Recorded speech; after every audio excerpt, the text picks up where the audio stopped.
All right, Monday. commissioners, we are live.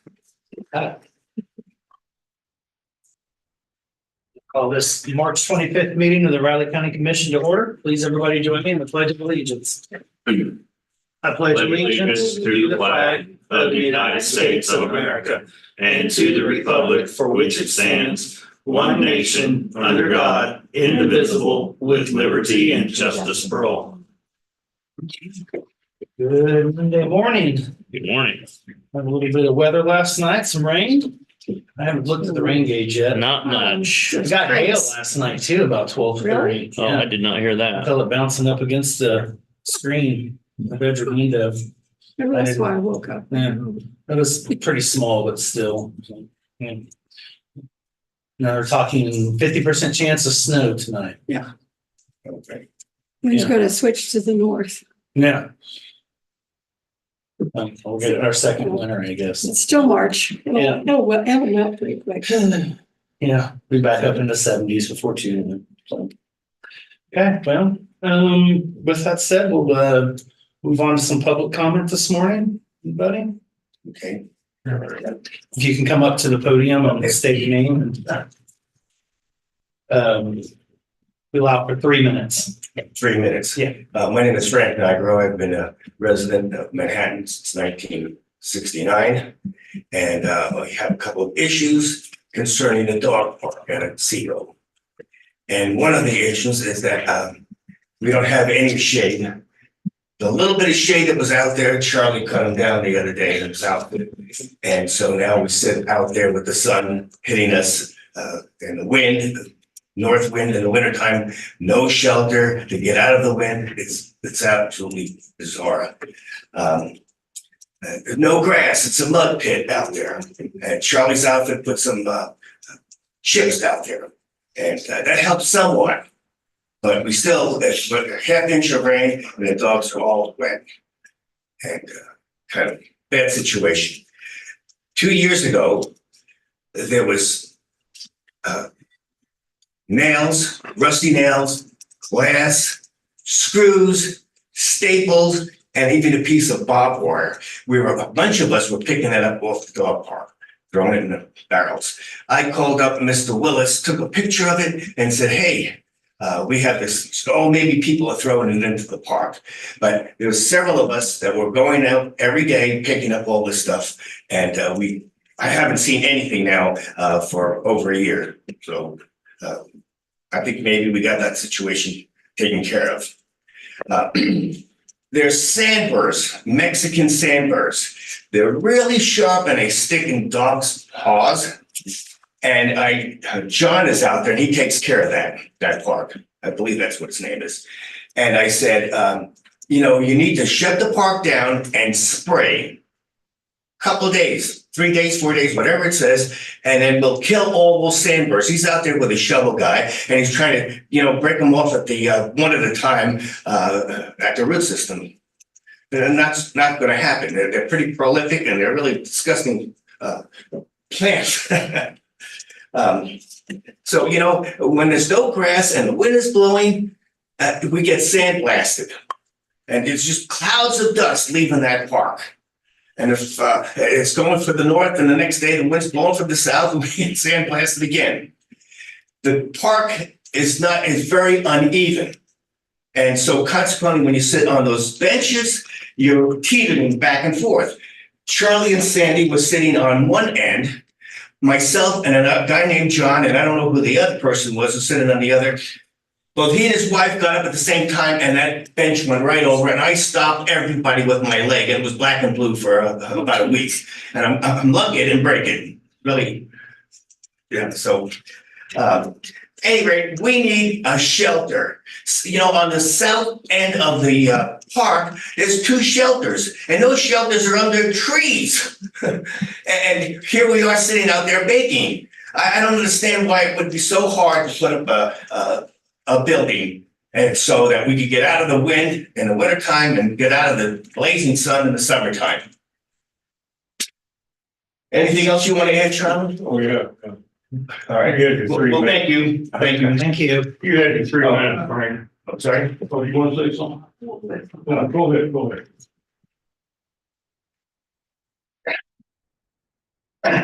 My name is Shantae Rebay, and what I would like to add to what he said is the dog park is dirty. It's nasty, it's filthy, and it transmits diseases.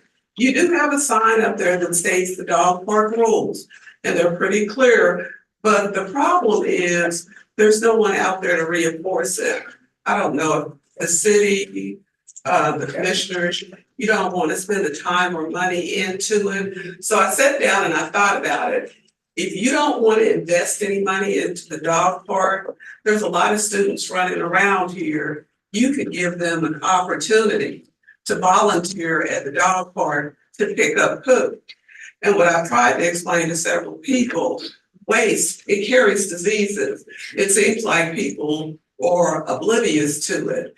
And from a personal standpoint, I've witnessed dogs getting injured out there, but it doesn't seem like anybody cares enough. It's become an eyesore. And what he was talking about, the shelters are for a lot of different reasons because it's extreme weather out there. Last year, they had temperatures after 8 o'clock that was over 90 degrees. And I don't go to the dog park in the winter, he does, and it's 20 below. So I'm trying to figure out why couldn't we get some type of shelters? Maybe there could be something needs to be done with that dog park. And what I also want to remind you, we've met a lot of interesting people out there and made a lot of good friends. It's a young lady out there. I'm originally from Oklahoma, shout out to Oklahoma, but she's from Oklahoma and she bakes dog treats, dog cakes. And like I said, some people that I normally wouldn't talk to, I've met them and we built some type of friendship. So what I'm saying is do something about the dog park. Don't, I always tell my son, less trying, more doing. I'm tired of hearing about what we'll try. Just do something. There's all sorts of ways you could raise money, but that's it. Could we get some shelters? Could we get it cleaned up? Because it's a nice place. It's where people go to socialize. Yes, on the regulations, I think it says that the people are supposed to pick up the waste when they Yes, provide, and people aren't doing that. They're not doing it. Matter of fact, we'll walk around. It's just a general rule is some of the more grassy areas. If you can't find your dog's poop, pick up what's out there. Because I spent one morning, I just picked up waste. I did it for about 30 minutes. Because like I said, I enjoy going out there and I'm not just going to sit back and say, well, it's somebody else's responsibility when I can do something about it myself. And that's wrong with people. It's always somebody else's problem, or I'm too tired to bend down and pick up my dog's waste. Well, yeah, I understand that. I have a dog and I walk a lot. And I always have a poop bag with me. Because I don't want to leave it, but a lot of people don't. Thank do you, that, sir. so, thank you. You only get one. No, I'm kidding. Yeah, I'm Charlie Potter. If I've been here in Manhattan longer, you people, some have been born, but that's all right. Anyway, we're talking about this dog park and it is not state of the art. No matter what everybody says, it's not state of the art out there.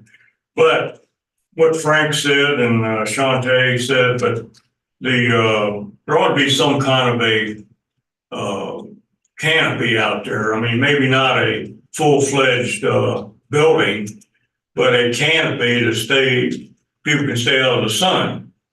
Of course, the dogs, I don't know if the dogs care that much, and interestingly, we do make a lot of friends out there because and more than likely we know the dog's names before we know the person's name, but it's a good place to socialize and we all got a lot in common, even though we probably come from different political views. We all care about dogs, which is a good thing. And but I was thinking about the canopy. Just a basic canopy could be put up, I bet you, under $5,000, or probably even less than that.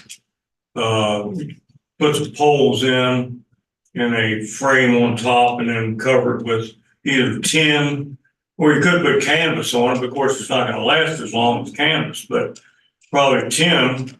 And it's not gonna be that big to cover one of those picnic tables, because like Frank was saying, there is shelter down below on the south end because there's trees out there. You sit down there, you got shade down there, but in the middle where they got they got a tree next to it, but it's just a small tree. It's not gonna be putting out much shade, probably another 10 years maybe, or even more than that. So. That's if it lives for 10 years. But anyway, we just, we've seen some good parks. Topeka's got a nice one. Kansas City's got a real good one. But this one here is not up to snuff as far as I'm concerned. But we keep going there, that it's a good location. And the dogs seem to enjoy it. So we'd like to do something about a canopy, though, at least start with that. Thanks a lot. May I add something to that? Or is it too late? May I add something to that? You've already had. Yeah. There you go. They've got other business they need to do. Thank you. Who's responsible for maintaining that? Parks. Parks, our Parks. Parks Department, Well, yeah, under John 11. yeah, it would be. Mhm. We've had this discussion before. Yeah, it seems to be pretty consistent. Done. Yeah, We done. to have them look at it. Yeah. So, here you go. Yeah. We'll give him a heads up and he can visit with you. Yeah. Good. Are you done with it? Are we done here? Yeah, we'll talk to Public Works and see what we can do. Okay. Start getting it at least cleaned up. It's about that time of the year anyway, springtime if you're gonna clean up some stuff, plant some grass and do some things, now would be the That'd time be to great. do it. So That'd be great. canopy, I don't know on that one, but we'll just have to talk about it. I don't know, but And see what's available. Yeah. We can tap into dollar wise. Well, I'll tell you something, our company would be willing to donate the poles. okay, We'd be willing to donate the poles, okay, and that's pretty significant, so. okay. We'll keep that in mind. Thanks, Joe. Thank you. All right, thanks a lot. Thanks, John. Thanks, Frank. Thanks, Sean, today.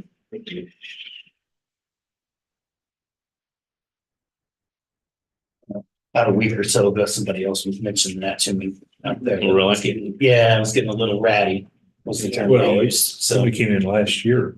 Yeah, it's been a year and it's done. Yeah, I don't go out there, so I don't know, but people start saying stuff and they're non-related and I tend to think that's something's gotta get looked at. Well, we should, because some of these towns have some really nice parks and people take care of them. I think when they get run down, then people get lax and don't pick up their stuff. Yeah, it's They it's get already lax. trashy when they How get there. people don't even pick out. But Yeah. It's already trashy and they don't bother. Yeah, then they don't bother. Yeah, but they do that out on the streets too. Well, I know. Sidewalks, but it just Oh, I know. It irritates me. Some people are really good about it. You're agreed, So, agreed. Okay, well, any other public comments? No? No? Okay, then I'm gonna go ahead and close off the comment and we'll move on to commissioner comments. Then Commissioner Kent.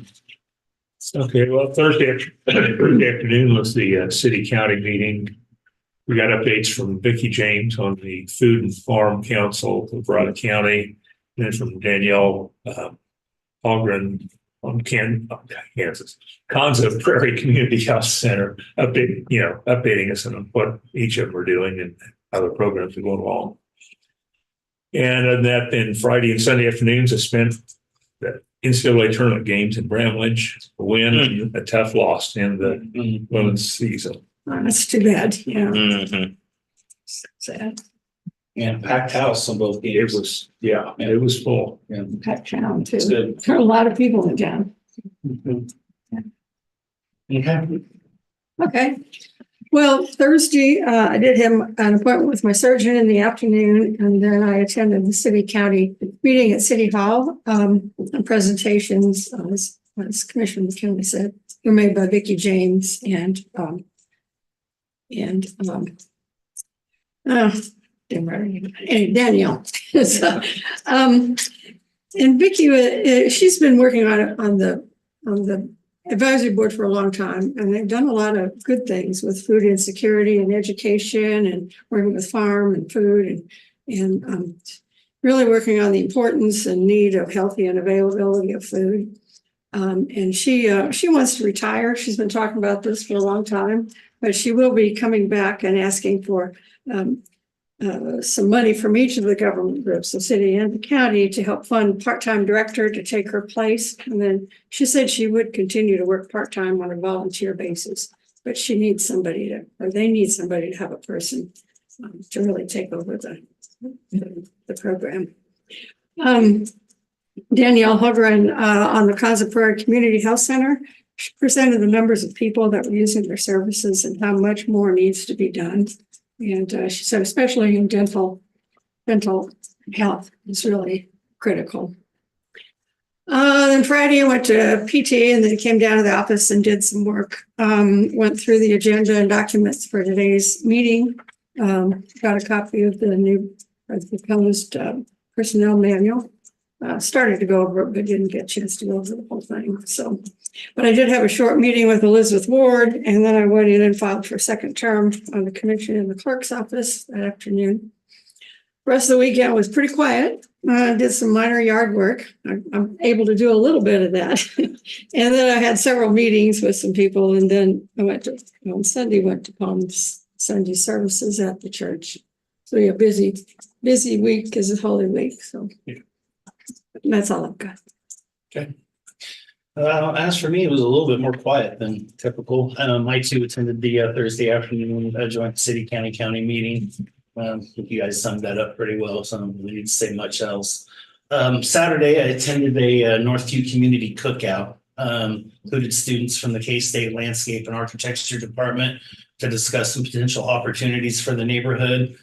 I had several designs and layouts made up to see what various plans would look like, and some maps kind of asking and describing what the neighbors in the neighborhood would maybe want to see and what kind of improvements would be attached to that for the future. They also have a survey put together outlining several items involved with that as well. Little chilly, but probably a good day to have a cookout for being chilly, I guess. So worked out for a while. I'll be interested to see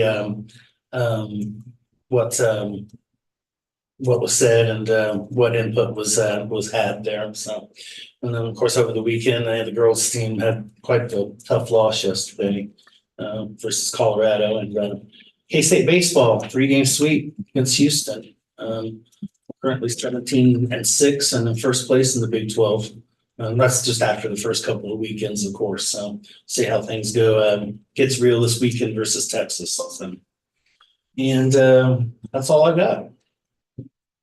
No business, commissioners. Any changes to the minutes? I didn't have anything.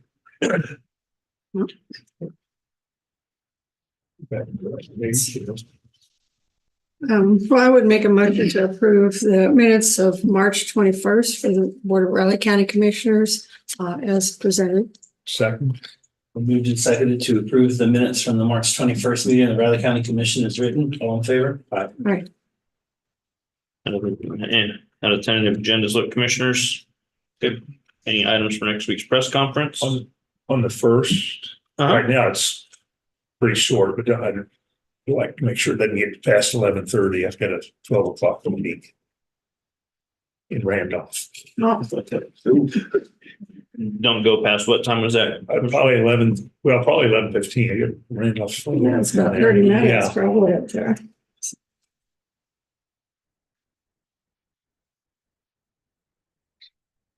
Had it scheduled a couple of times, then we've Just put 11, that way we're not pushing anything. all right, thanks. It never fails, we go up and then just a little more, you know. Yeah.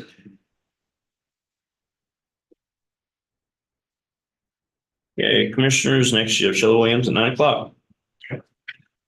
Got a minute? Sure.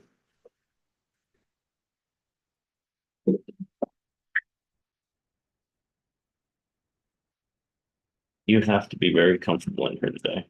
Feels good. It was really cold when I walked in. My office is freezing. It shouldn't be here, but heat is not in there. Ugh, Must be getting the wind. about ready to die. Really? Yeah, it's warm. I'm perfect. I mean, I feel really good. My feet are cold. But, yeah. I dropped another couple pounds. That's probably something to do with it.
Yeah, that's true.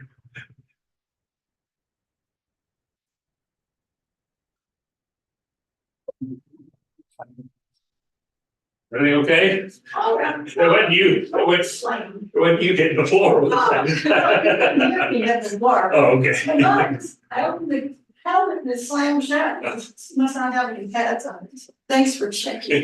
You never know. No, that's what my drink that I fixed. This poor guy poured it all over the desk. I don't You know. don't like it? No, my cup that I was filled Yeah. it up and just knocked it over. That's why I was late getting out here. I was cleaning up. I was going to go back there and clean. You get on a bunch of papers. Oh, yeah, That's what usually happens. yeah. And then Mostly it went the direct, it didn't go, I had a bigger stack here, had a few things I here. report on myself. Oh, That's what I specialize. Me too. I'm real good at that. Mhm. I put on a different sweater this morning. Well, I had to stop all And of it. it's never like on sleep. No. right down there. Yeah. Sure.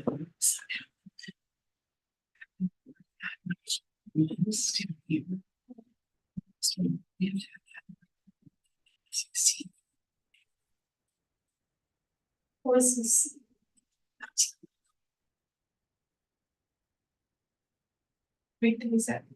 That was only for the Friday. Oh, those days, okay. So I don't know what happened when I copied and pasted it, but so the total's right. Yeah, we'll just tell them that this, yeah. And you still wanted 260 days? Yeah, for the yes, sorry. Okay. Yeah. Yeah, that's fine. Yeah, just make sure you tell them, sorry, that the line was missed. Okay, cool. Brittany, have you met Megan? Exactly. Yeah. Nice to meet you. You too. Good morning, ladies. Hey, how are you? Good. Do you know I now have a habit of looking at your shoes because you always have a different shoe? You know, exciting at all. You know, I got on Brooke's website. I can't believe how many different habits they have. Oh, I was like, who's Brooks? Okay, yeah. Yeah, I know. Should I bring it up if they don't? Yes, you should, Bring it yeah, up. you should bring it up, Okay, even if they don't ask Okay. anything. okay, we missed copying and pasting a key line between the two squares. It happens. That 7,800 for the regular weekdays didn't get translated down here, but the total is still 1618. So maybe I should shrink it, would that help? There it is. I make my font bigger so I can read it, but it's not on there. Good morning. Morning. Hey, you're online too. I was just getting ready to say, you're two places that I was. I know, I thought about getting out, but then I'm gonna leave and I'll just have to get back in, so.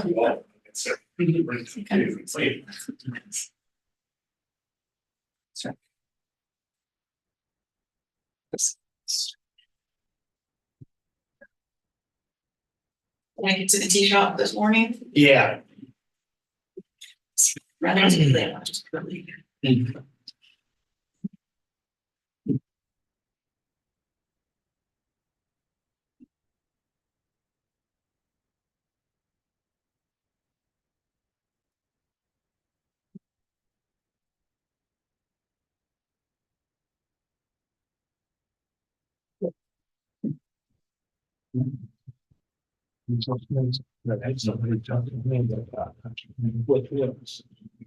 Shelley, you didn't, what did you put, the 8,000? The 7,800 didn't get down here.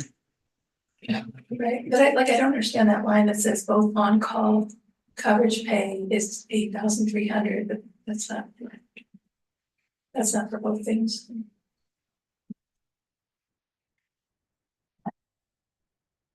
Maybe that line isn't relevant. I didn't read the text before I came down, I was just checking the math, sorry. Yeah, I mean, I'm not sure for that. Officers are both. Calls for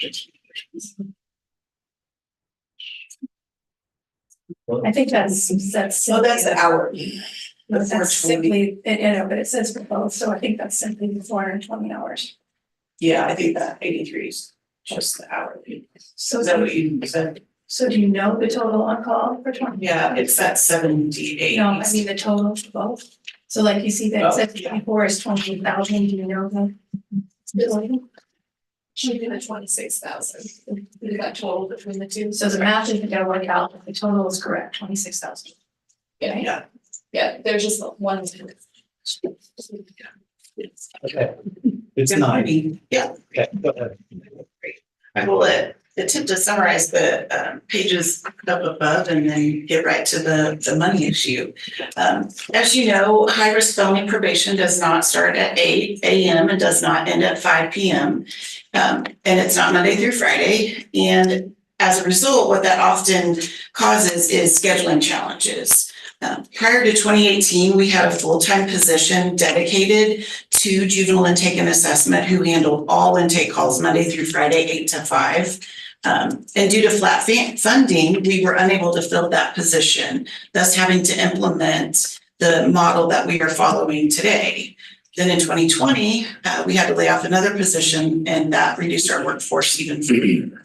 At some point in the last couple of years, we had the need to ask juvenile intake and assessment on-call officers to cover some Fridays for full-time staff. Whether it was a court hearing that the staff were required their attendance or an after-hours arrest or for one of their clients, they were unable to cover their Friday intake duties. Not only did we not have funding for overtime, but we also did not want to burn out full-time probation officers. So we made a strategic programmatic decision to ask on-call workers if they would like to cover intake on call on Fridays.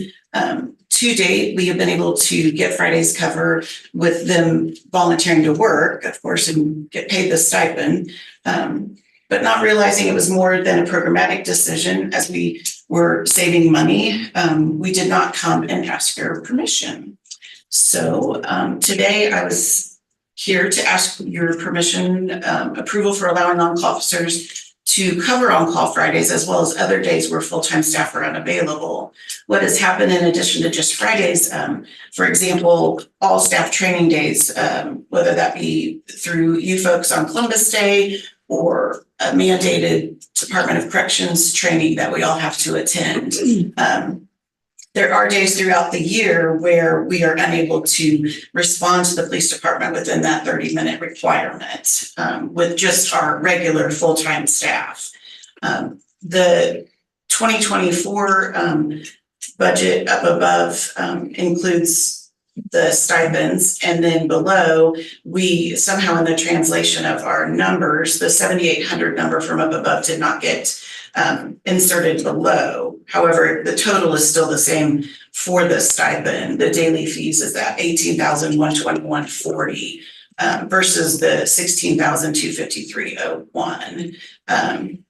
So it actually saves us money. We are being called out less, which means that juvenile offenses are occurring on a less frequent basis than they have in the past. And so we are able to reduce our actual total hours that we are being called out to the police departments, both in Riley and Clay County. So the request, if you will, is to continue to allow on-call as needed folks to help cover those Fridays as well as additional days for training and sick leave and whatnot for the $30 a day stipend. Is that right? Yeah. So, and here you're saying, this all was here, but the approval step was missed by us. Yeah, so prior to you guys helping us with money, we just answered directly to the Department of Corrections. And so we worked with our program consultants through Department of Corrections because all of our budget at that time was 100% from the Department of Corrections. And so we received permission and dialogued with them on it, and not realizing that that was an extra step that we probably should have come to you folks on. So definitely an omission on our part. Just to be clear, the HR side, the position and the people were always Riley County employees. The funding previous to 2 years ago did come not from Riley County. But had that funding fell through, they would have still been your employees and you would have still been responsible. And so on the budget, the reason that you're asking for this expansion is that there were specific stipends that were approved and specifics, full-time positions. And it wasn't ever brought to attention that the full-time positions were not covering Friday, that the stipend were being expanded to cover Friday. As far as the dollars go, just to be clear upfront, we agree it is, for this particular point, it is $2,000 less. The ask is $2,000 less for 25. But that is not related to the Fridays. That's related to going down from 650 on-call hours to 420 on-call hours. Correct. So that Fridays is an additional ask, and with her staffing, the way she's analyzed her staffing and her needs, she's decided that she'll use 230 less hours for on-call when they actually arrive, show up, and work hours. So it is a little bit convoluted, but that's one of the things we've been struggling with along the way, is that all the positions work for Riley County. So they were funded previously by the state and now are partially funded by Riley County. But to be honest, you were always responsible upon approving the positions for those positions. Unfortunately, prior to Elizabeth and her awesome team being on board, we were always advised that if we were to lose funding, those positions, and I did, I laid off positions, and so it was always relayed to us that we had, if we couldn't fund it through our Department of Corrections or some other source of funding, that those positions had to go, and that's what happened.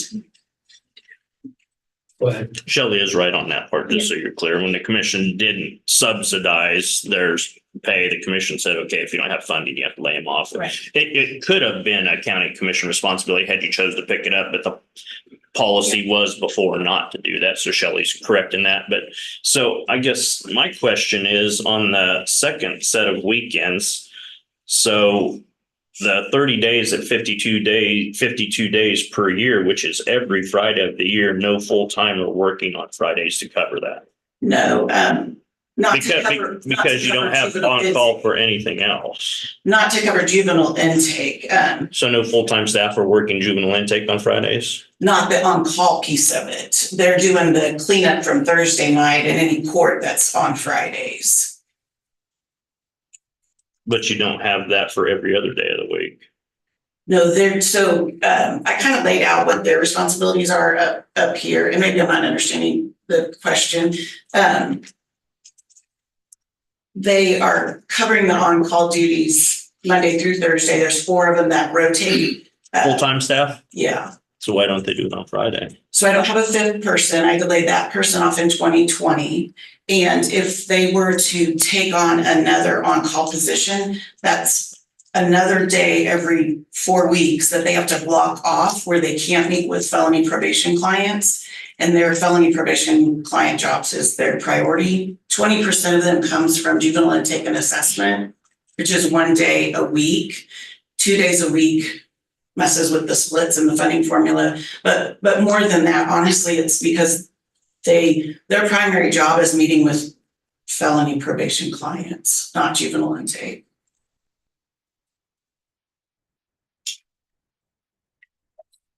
How much time do they spend in, or with Clay County?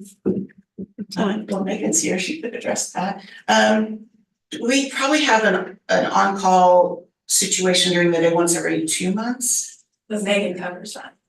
The person in Clay So Center. that covers person that. does all the on-call and all the daily duties. Does all of Unless them. she's in court. Unless if I have a conflict, then the Manhattan person. We have to go up there to cover it. Or if I'm on leave or something. But the full-time staff covers it, or we have a stipend, approved stipend. I don't think we have an approved stipend for Clay. No, the on-call staff have to cover it. Okay. The full-time staff from Manhattan go to Clay. Now, how much does Clay County pitch in on helping out payment on this? So it's just part of our judicial district allocation from KBOC is the percent that is paid. Clay doesn't require any extra like Manhattan does. As far as workload or, we don't use, Clay County, the county does not contribute anything. That we get money from the state to cover that, just like we get money from the state to cover Riley County. But Clay County commissioners do not contribute anything. Is that their choice then, or what? But it's what she was talking about, state funding. Community corrections originally was funded fully in salaries from the state in all counties. The counties, none of the counties contributed originally. Now, many do because of the funding cuts, but traditionally, it's always been funded through the state. Any counties that contribute now to any community corrections throughout the state is voluntarily because they want to assist them because of lack of funding at the state. We are not statutorily required to fund any portion of community corrections. Just as a follow-up to the longstanding practice of the board, just so you know, the reason the board did not contribute was because they were concerned that once they started, it wouldn't stop. Because the state won't know that. So just as a practical thing, just so you know the background. Is there any legislative thing trying to make them start paying what they owe? No, that ain't gonna go anywhere. I wouldn't think. I haven't heard of that. And Shelley's pointed out in previous years, because their staff does a good job, they usually tend to throw more money at those that aren't having as good a result. So if you're having really good results, they tend to keep your funding down because they say, oh, you're doing fine with what little we're giving you. But if you're doing not as good, then they may give you a little more money. It's kind of one of those scenarios. Just start failing. But to Catherine's point, and maybe you have, Shelley, but I haven't participated in ever going and asking the Clay County commissioners for assistance and personnel similar to we did. And we really laid that out for the Riley County, and I. No, just Not saying they would, but. Yeah, we've asked them not for personnel stuff, but they've helped us with county alcohol parent project. They've helped us with other stuff, but we've never asked them for personnel. Perhaps that's something we should. In kind, not dollars. Yeah, they provide office space, internet, any number of things. Which is what Riley County did historically, except the last two budgets, and we'll be asking in 25 is the change. So, but to be honest, I haven't asked for personnel. I never assisted you in asking. It would be a good idea. Yep. Mm-hmm. You know, if we're providing services for them, I think that way they ought to chip in. Read. I know it's the same district, court district, but still.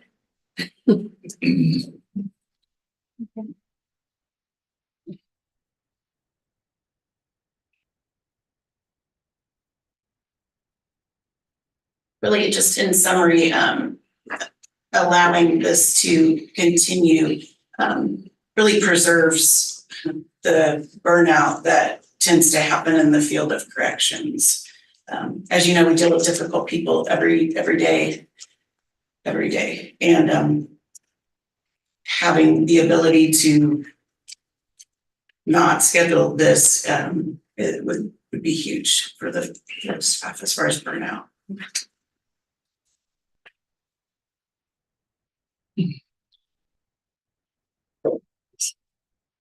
And so we will see a budget impact of $26,431 in the 25 budget, but not the 24. No, ma'am. So really, we would be requesting for this service, this request that she's making today, we will actually be projecting to request 2,006, where is it, 2,100 less than we have approved for this year. So the simple request she's making today is for you to allow her to expand her on-call stipend on Fridays every week of the year, which we hadn't included yet, but looking at her usage, she's actually brought the usage down. So the dollar amount, the dollar impact is less for 25. To be clear, the entire community corrections dollar impact will be expected to go up, but this will come down $2,100 because there's 5 different budgets that we will pull personnel out of for community corrections, and this is just part of the juvenile portion. So this one request is that ask for actually less money, but an expansion of the on-call positions versus having the full-time staff cover Fridays, which would mean them being on call 2 days a week, someone up in the office being on call 2 days a week, and they would rotate every 4 weeks, not 4 days. Yeah. And 100% of on-call costs, for simplicity reasons, because we have so many budgets that we're dividing staff and personnel with, 100% of this is paid out of our Department of Corrections budget still, this piece of it. We carved this out because it's just makes it easier, honestly. This is basically what you've been doing. Yeah. You've already switched over to this. Yeah. At some point. But of course, if that was not something No. you didn't want us to do, we would go back to the rotation every 4 weeks, 2 people, and then we need to change those other budgets because it would be more than 20% coming out of juvenile. Well, and I'm sorry, I haven't stood up, but so one thing I think is really important is something Shelley said that I didn't get to the understanding until just now. If she's intentionally not staffing her on-call staff on Fridays because of the burnout and because of the workload, I think there's value there. I mean, I think there's real value there. We all know this is a difficult job, and we all know that they have a lot of emotional demands to their job.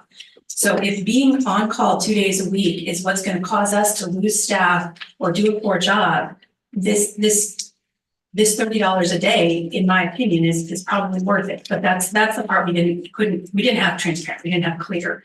So yes, it's something they've been doing, and I mean, to Shelley's management, has something that she has seen successful. So I would say so. Yeah. Clarify sentence for the bit.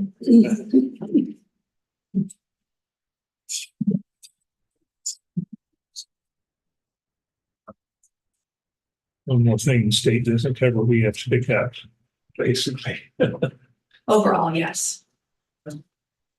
But it will bring the request down that $2,000. Even though this part she budgets this to the flow comes right from the state, the overall personnel request for juvenile will be $2,000 less.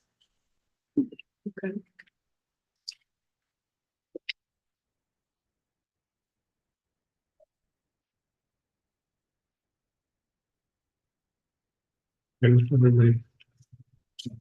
Move to approve, allow the corrections to expand on-call coverage to include Fridays as well as 5 additional days to cover periodic all staff training days, sick days, et cetera.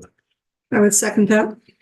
Been moved and seconded to allow Riley County Community Corrections to expand on-call coverage to include Fridays, as well as 5 additional days to cover periodic all staff training days, sick days, et cetera. All in favor? Aye. Thanks, Shelley. Sorry for the confusion. Thank you. And I would say when we get into that budget request, we need to, put a little pressure on Clay County somehow. However we do that. Morning, Lori. Good morning. I think it's Lori's. We're a time. couple minutes behind, but It's all right. And work stuff to listen to, so. How y'all doing? Good. Awesome. Good morning. I hear from update on Big Lakes. New admissions, we continue to kind of trickle people in, which is good. Since in the first quarter of this year, we've admitted 4 people into day services and 1 in residential. We have 6 that are in the pipeline for day services and 4 in residential, and then we should be pretty full from there. Doesn't really attack our waiting list very much, but at least it's some progress, which is good. Expanding services, of course, is a real issue for us when we can't find staff. If you're serving more people, you have to have more people to support them. So I will tell you that as of March 12th, there are 5,279 individuals on the IDD waiting list for funding for Medicaid in our area, the 4 counties that we serve, Raleigh, Gary, Potawatomi, and Clay. We're at 140, which is up 11 this quarter, and the average wait time is 10.5 years. But I do have some good news. Legislative activity for this year. The budget, I guess, right now is going to the joint committee for them to hash through. And there are a number of our initiatives that made it through the budget process on each side of the house. So now they negotiate to get to exactly what the process is. I'll tell you anything you don't know. Good news here is that our initiative to increase our supported employment rates that pays our staff to get people jobs in the community. We are currently reimbursed at $17 an hour, which is one of the lowest in the nation. And as a result, Kansas has one of the lowest integrated community employment rates in the nation. Only about 4% of our population actually gets placed. And when you don't pay for the service, of course, you're not going to have that. The governor's budget had an increase of $28 an hour. The Senate has $35 an hour. House had 30. So there will be some negotiations going on there to pay providers for employment first initiatives, which is important. If we believe in an employment first state, that we want people to work, then again, they got to pay providers to do it. The waiting list, I think I mentioned the last time I was here that we were supportive of an initiative. The governor actually put in her budget to stop the bleeding as far as growth of the waiting list, and there is funding for 500 individuals that is in the waiting list. And again, that's part of the committee process as well. As far as making any impact in our area, 500 doesn't really hit a whole lot. We're thinking maybe 1 or 2. Most of it will be going to metro areas, like Kansas City, Wichita, and so forth. But the hope is, again, is it will stop the bleeding so that KDADs can work on our new community support waiver, which is for Medicaid to provide a lower cost vehicle to get people off of the waiting list than the comprehensive services that we provide right now. Not everybody needs full-blown day residential 24-hour services. So the community service waiver is hope that they can actually attack the waiting list and get it reduced and get some services out to some people. So hopefully KDADS, of course, has to write the waiver, get it approved by the federal government. I think we're looking at FY26 for that to happen. We also have money to provide supports that are not paid for by Medicaid by restoration of some state aid funds that were cut about 10 years ago. So we're hopeful that we'll see about $1 million that statewide for that. So again, not everything we want, but some progress, especially on the waiting list, since we haven't seen any funds towards waiting list in a long time. So very excited about that. We went through our annual licensure review in February, and we made it through clean review, no restrictions. So always appreciative of that. And our Raise the Roof campaign, we are at about 40% of our $2 million campaign. Grow Green, of course, what is coming up in April with Greater Manhattan Community Foundation, which we are a part of. And all of the proceeds that we get as far as donations are concerned will go towards this campaign. We still have 50% tax credits available for those who give a donation of $250 or more. They can get 50% of it back as far as a tax credit for 2024. And funds that are donated through the Greater Manhattan Community Foundation are eligible. We got that cleared up with the Department of Commerce. So that's a really nice thing. And if you are on social media, if you're on Facebook or X or Instagram, be sure to follow us. I don't know if any of you saw our leprechaun catching contest that we had for St. Patrick's Day. We had a contest where they made traps. My favorite one was the big Venus flytrap ones that I thought was really cute. But we had a lot of great entries. So it was a fun project for our folks. We also participated in our state association, the Interhab, hosted its annual advocacy day up at the Capitol. We had over 800 individuals from across the state of Kansas. People served as well as staff up there again to push our initiatives through the legislature. We took about 35 for the day, and everybody really enjoyed the day. It was a good day. So any questions for me?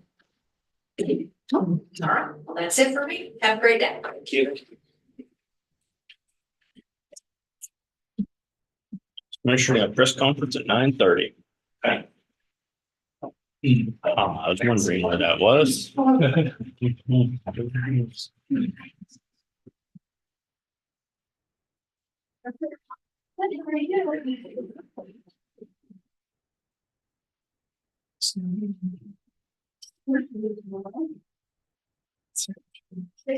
See you in a little while. How's things going? Really good. It's hard to venture over here now. Yeah. Like, gotta go on the other side of town? get it. I get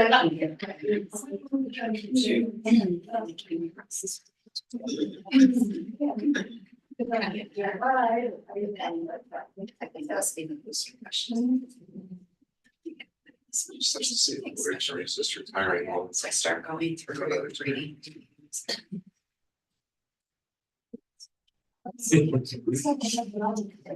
We're working on it. So I'm like, okay, because I asked the question, it's just asking. It's like, because you don't come to me. For an institution, which is everybody else handles the truth. You're like, it's very tempting, so. Maybe now's the time. Oh, okay. I know, I just put the two, it's kind of like, it's not generic, I noticed, and they're not like, oh, thank God, she's. Right, you know, not overstay. I know. I get to that point, I don't know. That's right. When I get to that point, it's like this series, like the TV shows, you're gonna end on high. Yeah. When you don't want to, it's like, well, I don't want to, I'm doing really good right now, but then you overstay, and it's like, Yeah. yeah, no, I get it. I'm quite a ways away, so. We've had a little motto pool in our office and like nobody keeps winning and I'm like, she's been 2 billion, whatever, and have it right now, but the whole clerk's office is gonna retire. At the same time, yeah, so I think that's how it happened. Like waves, just good. And it's not true. Susan will stay for the election. Yeah. Also, to my replace, she will not stay for the election. She.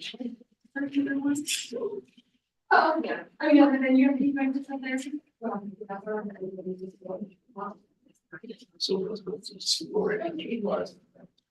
I saw your reply. I saw the original reply, but I haven't listened to. Yeah, so isn't that not the. All I know is it's what my response. You're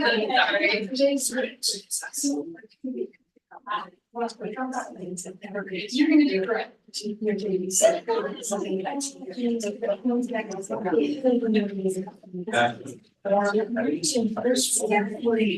I'm the first one. No, but and adding even to me, I.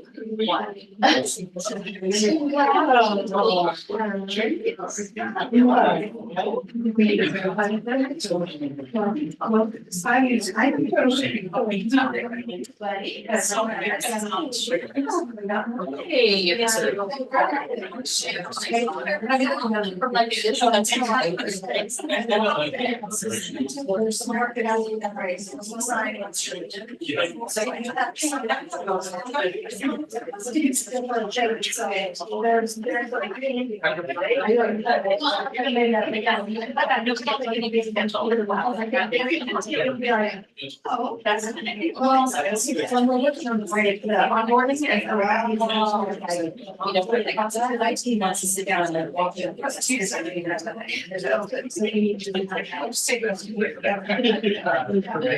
just like, you guys. It's what I know. Right.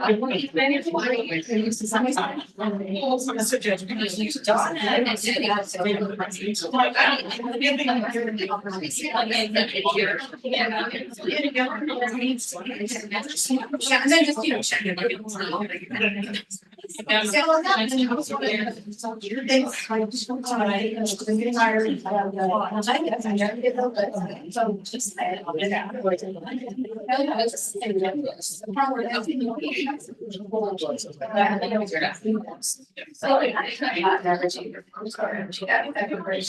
Yeah, that's what I was doing. Change. Yeah, it's gonna take long, huh? Yeah, didn't take long. Yeah.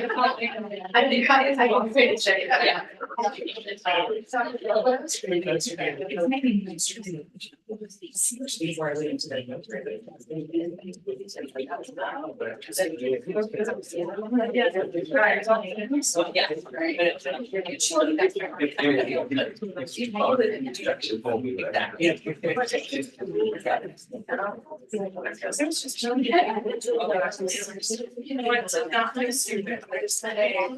Okay, we're at 9:30, so we'll start off with Lori. She's got something for weather, of course. One of these days I'm gonna trick you. Okay, I'm waiting for it. Good morning, Lori Harrison, Assistant Director of Riley County Emergency Management. Just wanted to let everyone know that the National Weather Service in Topeka will be providing a storm spotter class on Thursday, March 28th, 7 p.m. to 8:30 p.m. at Potter Hall. A meteorologist will teach about thunderstorm development, structure, safety, and information to report and how and when to report that. So this is a free class open to everyone.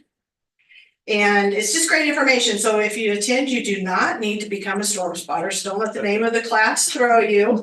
If you can't attend this training, there are still a couple sessions available in surrounding counties. Schedule can be found at the National Weather Service Topeka's website. And they also have a virtual session available if you prefer that over an in-person session. So the schedule can be found at their website. Riley County Emergency Management and Warren, our weather amateur radio network, our storm spotters, will have an informational booth at this Thursday event. And so again, we just want to invite everyone out Thursday night, 7 p.m. at Potworth to learn about severe weather from the National Weather Service. Any questions? I know you'll be there, right, John? I am gonna plan on being there, yep. Okay, I'm gonna need Shelley.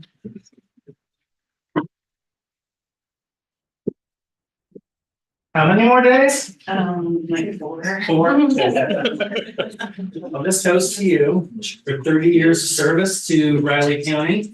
You know, it's kind of always, these moments are always kind of bittersweet while, you know, I hate to see everybody go, but the time well served, and we certainly appreciate your work and effort and passion for, on behalf of Riley County for 30 years. So, Thank you. yeah. Thank you.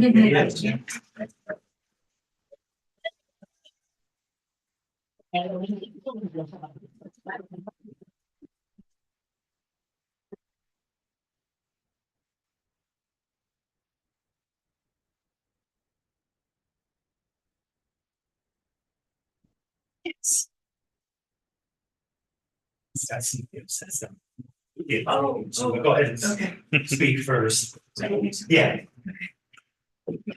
Thank you, and thank you for everybody that's here and so 2 past employees, but it's a super cool surprise. So thank you guys. I first wanted to thank this board and the previous boards that came before you for allowing me the opportunity to do the work that I love. Most people have a handful of bosses in their career, but I am ecstatic to report that I survived 12 bosses in my tenure of leadership in this department. There were 12 different county commissioners that I reported to. I accidentally landed in my first community corrections job in Great Bend, Kansas, not knowing that it would become a career I would choose to stay in for 31 years. My life's work became my life's passion. I felt called and blessed to do the work of community corrections. I will miss the work, the people, and the purpose of why we come to work every day. I especially want to thank my husband, who I don't think you made it here, who made accepting the position of director of felony probation in 2007 easy. He took over the cooking. He let me get a cleaning lady, which is almost over. Kids from school, shuffled them to and from after school activities, and so much more. He has stood by my side for every after hours call, every interrupted dinner because of juvenile intake, every tearful, abused, and neglected nameless story I would share, and every late night grant writing session. Thank you, Brad, and I look forward to a much calmer next chapter together. I would be remiss if I didn't mention our two beautiful grown children. They probably experienced felony probation as much or more than my husband did. When they got to high school, I knew who was skipping school, where the weekend parties were going to be, and whose parents were out of town before any other parent and sometimes them. Thank you both for surviving felony probation, and I think they're online in the states where they live, so. And finally, I'd like to thank my amazing staff. Let me read this. 6 of us have worked together, 7, she showed up, 7 of us worked together more than 15 years. That is amazing in and of itself. You truly are a work family. You are steadfast allies, always there for each other when no one else is. You'd intervene to protect one another from harm long before law enforcement could respond. Keep doing the hard work and know what you are doing is changing lives. Thank you, guys. Appreciate you.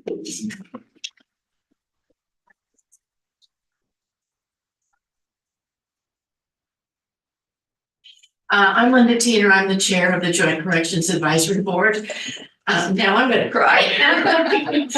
I have worked with Shelley since probably 1995 or 96 in various capacities. Watched her grow into the director of the position and watched the many challenges she's faced as a director. It is a hard job with limited funding, with changing rules, with changing documentation that you can't always do because it doesn't work right. She's had a very strong collaboration with the Joint Corrections Advisory Board. It's a good team. Our group is able to provide the advice and support that I hope Shelley needs, and she certainly keeps us informed. She's been effective at overseeing many projects and many grants through the years, juggling funding sources, as we saw today, to make things work out appropriately. She overtook the teen court program and has made that effective. She's helped improve services in Clay County, as we watched. She has done programming in a variety of areas for clients, including mental health. That has been very effective. And her most recently is helping create drug court. That I witness as being very effective and very useful new program service for our community. Shelley, I wanted to say, I can't be here Friday for the reception, but I wanted to say that JCAB wishes you the very best. We hope that you'll stay in touch occasionally for fun stuff. Enjoy your retirement, find new and interesting challenges, stay active, relax, and have fun. So on behalf of JCAB, we wish you many great things ahead. And I have over here a gift from JCAB and a gift from the JCAB chair. Thank you. Thank you. Thank you all.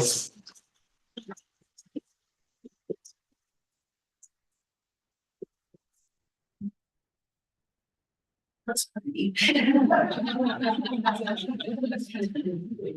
Thank you very much. Thank you. She get a picture up too. Oh, Shelley. Shelley, picture with the board, with your plaque. Thank you.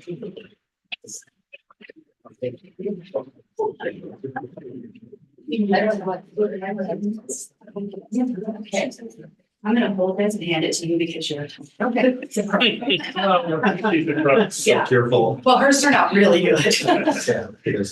Okay, and 1, 2, 3. Big smiles. 1, 2, 3. Thank you. That's for my kids. So 1, 2, 3. 1, 2, 3. Thank you. Okay. You want to Oh, another one, Dawn, commissioners. And you want Oh, to, sorry. I'll send it to Kiss. 1, 2, 3. Thank you, Jessica. Thank you very much. Thank you. Thanks. Thank you. Yeah. I know. Good luck. I'll see you at the teacher. Oh, yes, absolutely. Thank you. I think they're gonna like it.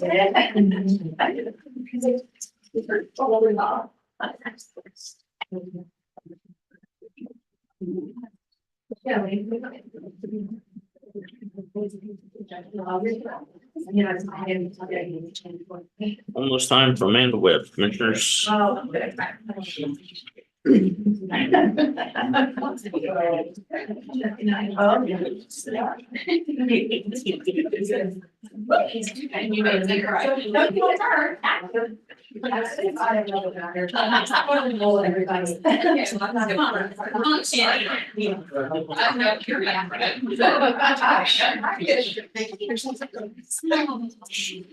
Yeah.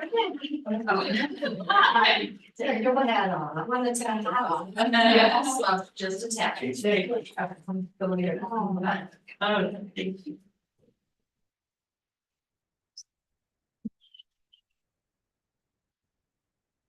Jim, please. 3 minutes.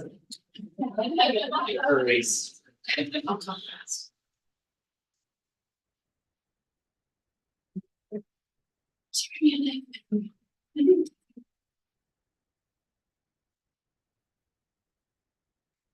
Thank you.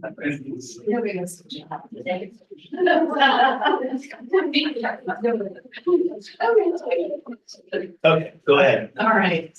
Good morning, Commissioners. Amanda Webb, Planning Director.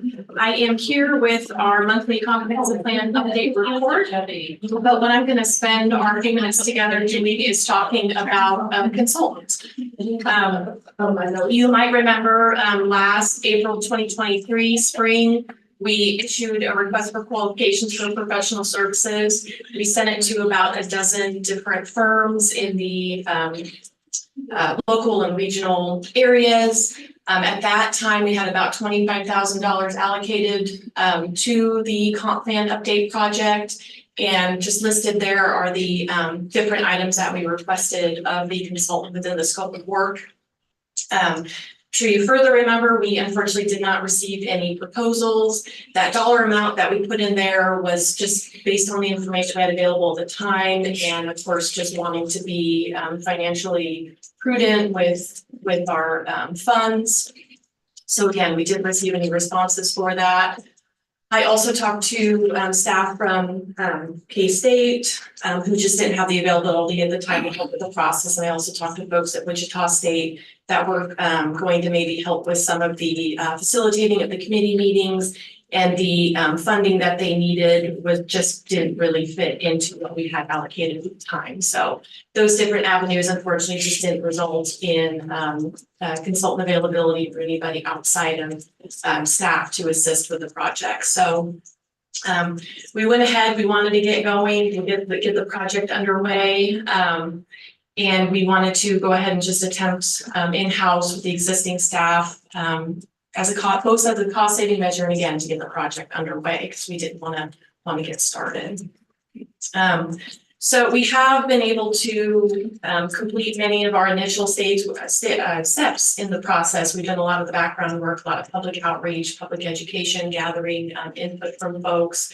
You remember we had the public input survey where we got about 687 responses. We had our 11 community meetings all around the county last fall. We've had our comprehensive plan committee meeting, both in the subcommittees and as full committee meeting over the last several months, and having a lot of really good conversations. We've created the webpage, the newsletter, news releases, interviews, social media. So done a lot of public outreach. And right now we have our title, tagline, and logo survey that's out there that when I checked last Friday, we had about 30 responses to. So we still have that open for folks. So we've done a lot of, again, of the background work, a lot of the reaching out to the folks, and all of that's going to remain valid and will be incorporated into our plan. All of that work that we've done is still useful, so it's not gonna go anywhere. But we're really kind of hitting to the time where it would really be valuable to have external assistance with this project. Even though we've done a lot of the work, we're really kind of hitting up to the meat now, and that's the authoring of the goals and the policies and actions for each of the elements, authoring of the plan itself. We're still, of course, working on public outreach and engagement and collecting input. That's going to be for the life of the plan. And still, of course, trying to facilitate with the comprehensive plan committee and those subgroups and all of that. So there is still a lot of work to be done. And the reality is we don't have the in-house staff to really be able to properly tackle this upcoming portion, really. We've got a lot of other things going on, a lot of other pressing things that we also need to attend to. And so it's just really come to the point where we just need to have that conversation again about allocating, honestly, more funding to issue another RFQ to get consultant services to help us finish up the plan. So let's see. So what I would be looking at for a revised scope of work within RFQ, if you folks are supportive of additional funding and going forward with the consultant again. Again, a lot of these same stuff that we had before, and this is the real meat of the document. This is the technical stuff. We need help updating our demographics and our socioeconomic data.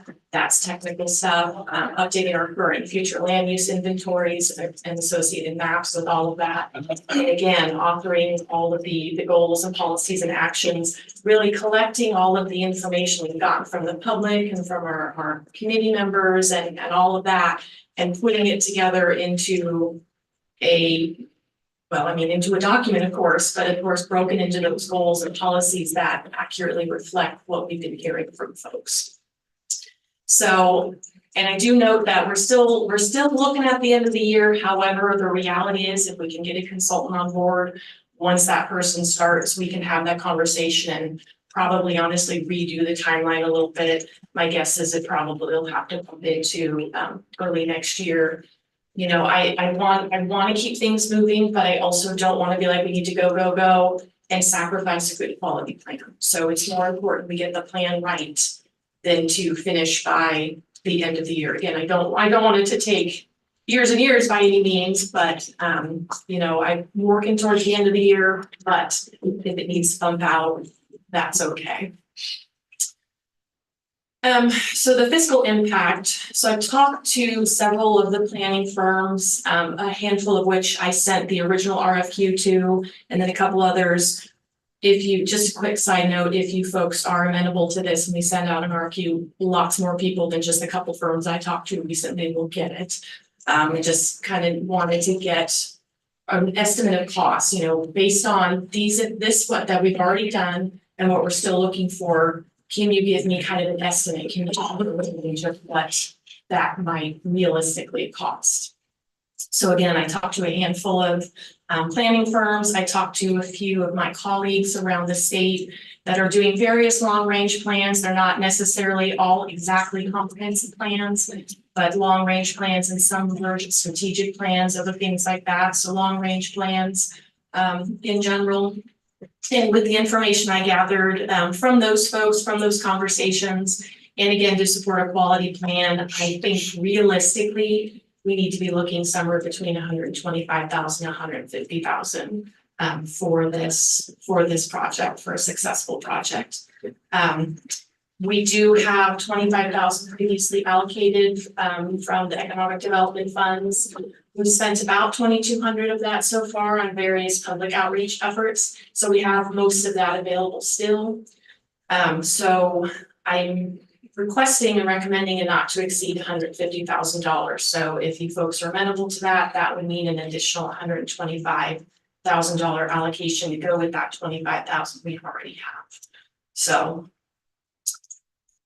let's see. So again, if you are supportive of that and you approve that, I will, or some variation of that, I will bring an RFQ back pretty quick to folks. I already have one kind of in draft form. I'll bring that back for your approval before I send it out. But just in the interest again of keeping the momentum going, keeping the project going, and just keeping everything moving forward. So any questions on that?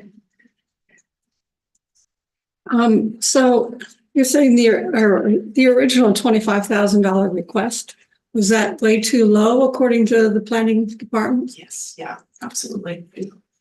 And all the work we've done, do you have any idea what that might equate to dollar-wise?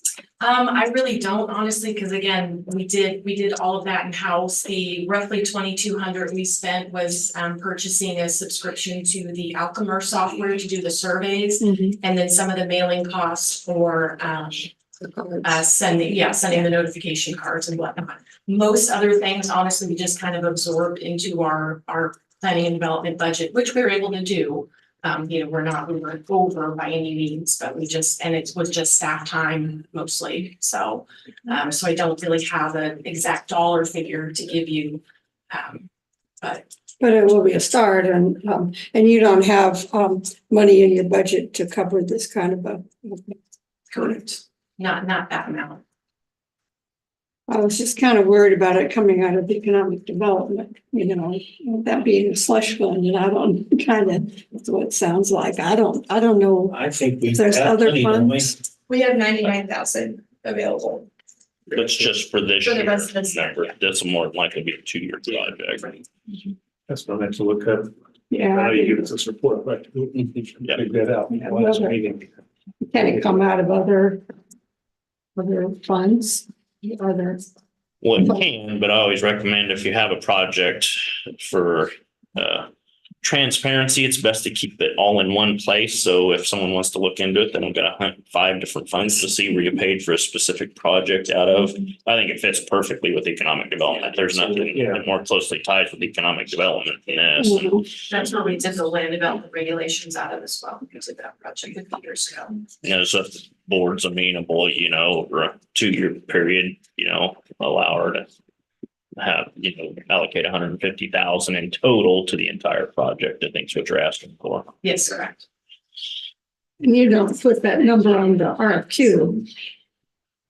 Well, generally, we do put the number on the RFQ because it's my thinking that if we do go ahead with the full 150, because we want them to be able to tell us, okay, based on your different scope, your scope of work and the different tasks and the deliverables, what are those costs? And they know that they need to stay within a certain number.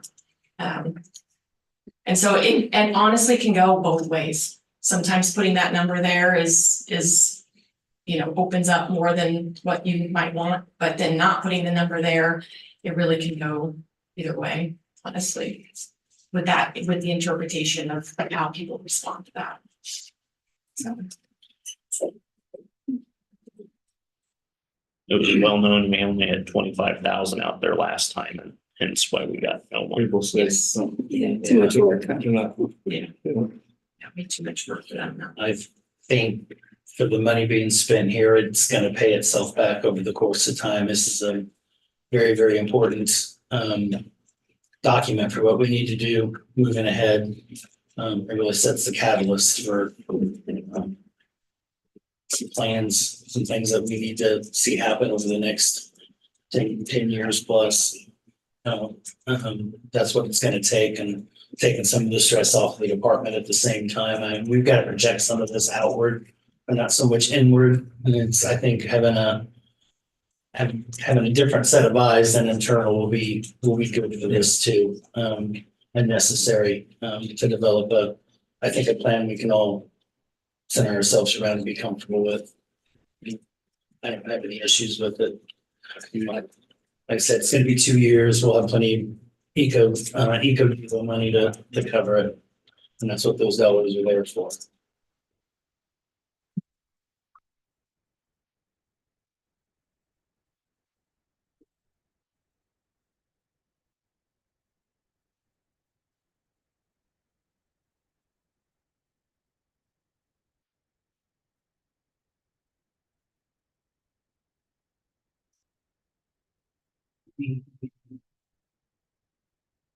If the board is in favor of it, I'd suggest you would make a motion to allocate a total of 150 for the entire project, and it may be over 2 years, but I just think it needs to be clear that we're willing to spend up to 150 rather than go back to the 25 and 125. So, but we would, but the 25 would be. It's all the same money. It's all the same monies, yeah.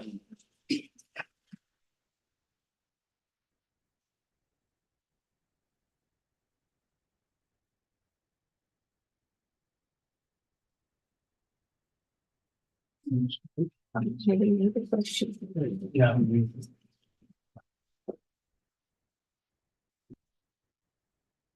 Do you want me to? Okay.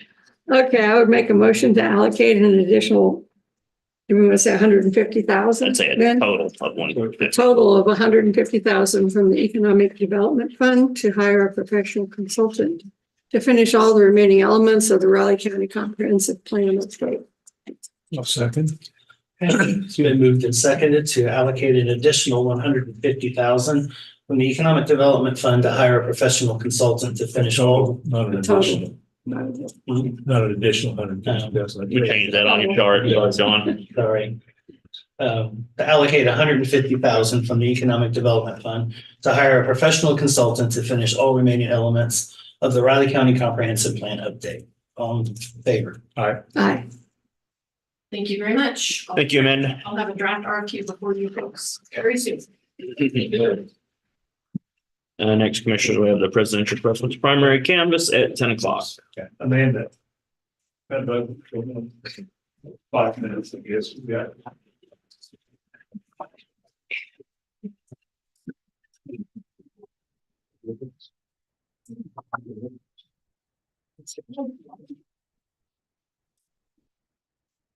Sorry, sir.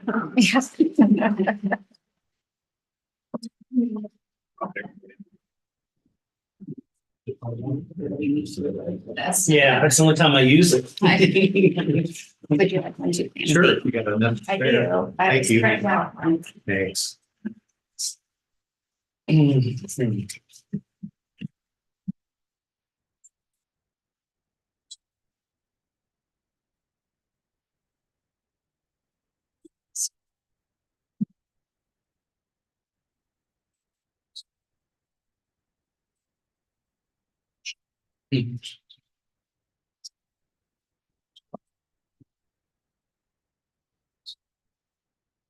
Thanks a lot. I'm not sure. I'm gonna build a messenger. I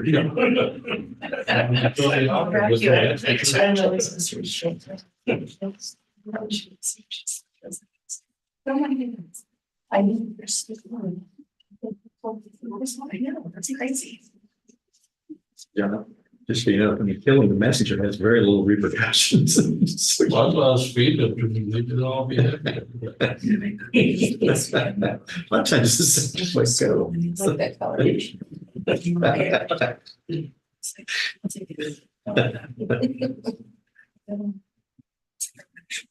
Yeah, I like that color. And then she's gonna try to keep this on. So I did it. She was like, this is. Not really. She goes, I was making her stop speaking to her. No, that's not.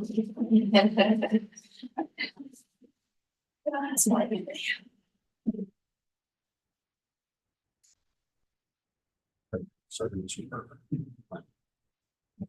Shelter. Next, consent first aid spray.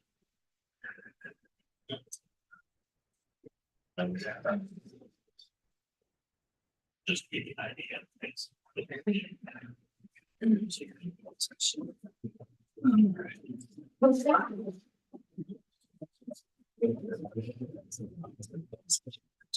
Oh, yes, I mean, she has the fingers so you go to it. Kind of make her somebody.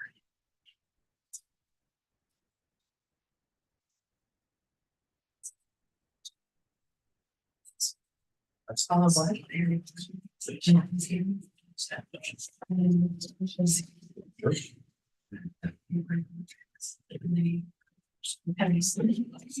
Very positive. I love those.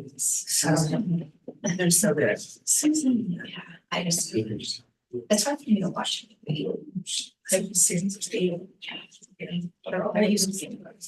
used to be compromised.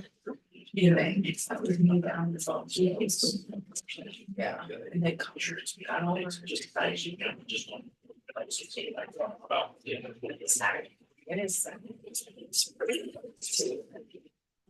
Started to get. That's right.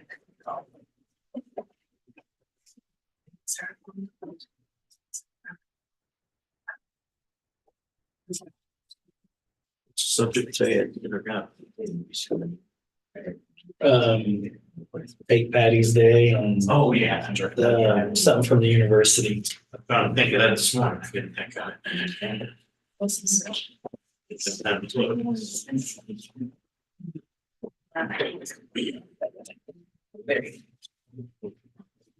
Yeah.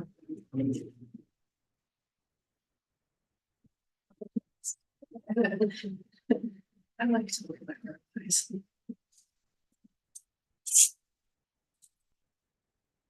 You may have to go get it. Well, turnout was awful. We have what, 72,000 people in the county? Well, only 33,000 are registered to vote, something like that. Almost 38. A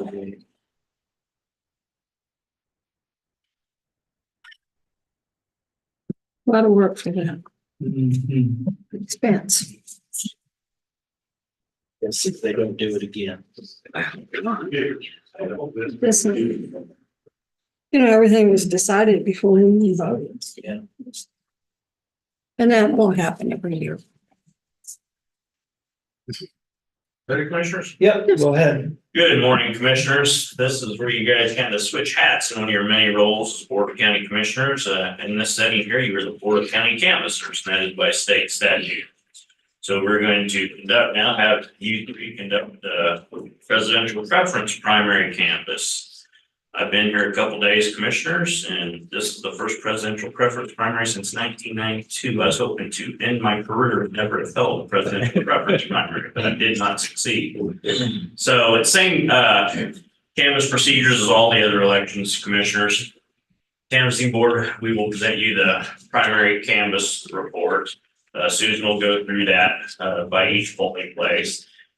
Staff will read through all the results and recommend to the board which ones are rejected, accepted, and partially counted.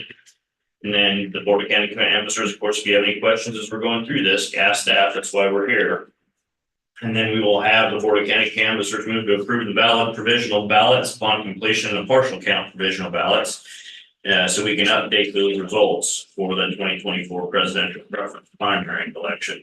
A lot of people don't realize election results at this time are just unofficial. They're not completed and official results until the Board of County Canvassers goes through this exercise. After we get those, then staff will take the ballots that are accepted next door, open them out, we'll run them through the optical scan system and add those to the unofficial results, and then post those out to our website and get the results to the Secretary of State's office.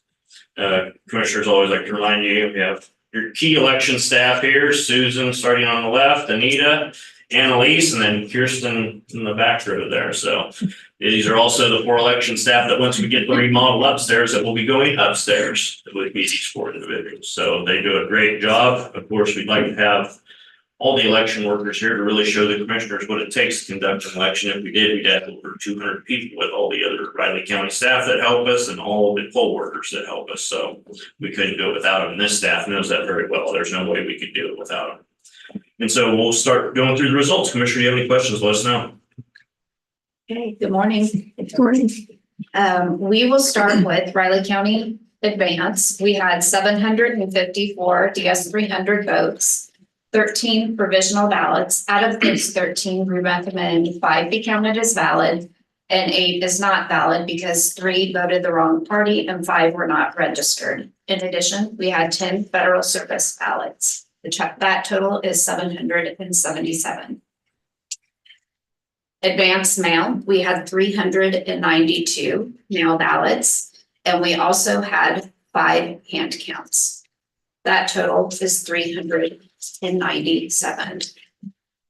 Ashland Community Center had 15 DS300 votes, 2 provisional ballots. We recommend that both of those be counted as valid. That total is 17. Blue Valley Methodist had 27 DS300 votes and 1 provisional ballot. We recommend that one be counted as valid. That total is 28. College Avenue United Methodist Church had 102 DS300 votes and 2 provisional ballots. We recommend that both of those be not counted as valid because one was the wrong party and one was not registered in Riley County. That total is 104. First Assembly of God had 108 DS3 votes and no provisional ballots. So the total for college was 108. First Christian Church had 30 DS300 votes and 0 provisional ballots. That total remains 30. First Lutheran Church had 66 DS300 votes, 4 provisional ballots. We recommend 2 be counted as valid and 2 as not valid because they were not registered. That total is 70. Grace Baptist Church had 46 DS300 votes and 0 provisionals. So that total remains 46. Keats Community Center also had 46 DS300 votes and 0 provisionals. That total remains 46. Leonardville Community Building had 51 DS300 votes and 1 provisional ballot. We recommend that one be counted as valid. The total is 52. Manhattan Public Library had 55 DS300 votes, 2 provisional ballots. We recommend 1 be counted as valid and 1 is not valid because they did not bring photo ID. That total is 57. Manhattan Senior Center had 22 DS300 votes and 1 provisional ballot. We recommend that one be counted as not valid because they were not registered in Riley County. That total is 23. Ogden Community Center had 45 DS300 votes and 1 provisional ballot. We recommend that one be counted as valid. That total is 46. Potter Hall had 117 DS300 votes and 0 provisional ballots. The total remains 117. Prairie Rock had 13 DS300 votes and 0 provisional. That total remains 13. Randolph VFW had 59 DS300 votes and 0 provisional ballots. The total ballots cast remains 59. Riley City Hall had 63 DS300 votes and 1 provisional ballot. We recommend that one be counted as not valid because they voted the wrong party. That total is 64. Scenic Woods Clubhouse had 40 DS300 votes and 2 provisional ballots. We recommend 1 be counted as valid and 1 is not valid because they were not registered. That total is 42. Sedalia Community Church had 59 DS300 votes and 0 provisional ballots. The total ballots cast remains 59. St. Thomas More Church had 120 DS300 votes and 2 provisionals. We recommend 1 be counted as valid and 1 is not valid because they voted the wrong party. That total is 122. The Lynx Clubhouse had 33 DS300 votes and 3 provisionals. We recommend 1 be counted as valid and 2 is not valid because they voted the wrong party. That total is 36. Trinity Presbyterian had 27 DS300 votes and 0 provisionals. The total for Trinity remains 27. Unger Complex had 42 DS300 votes and 2 provisional ballots. We recommend both of those be counted as valid. That total is 44. University Christian Church had 80 DS300 votes and 1 provisional ballot. We recommend that one be counted as valid, making that total 81. Vineyard Community Center had 64 DS300 votes and 0 provisional ballots. The total remains 64. Westview Community Church had 52 DS300 votes and 0 provisional ballots. That total remains 52. Zedale Community Church had 43 DS300 votes and 0 provisional, and that total remains 43. So total ballots canvassed for Riley County for the 2024 presidential preference primary are 2,179 DS300 votes, 392 advance mail ballots, There were a total of 38 provisionals. Out of those 38, we recommend 19 be counted as valid, 0 as partial, and 19 is not valid for the previous reasons shared.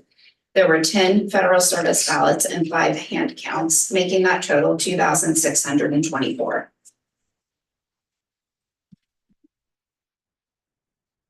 Any questions from the Board of County Canvassers?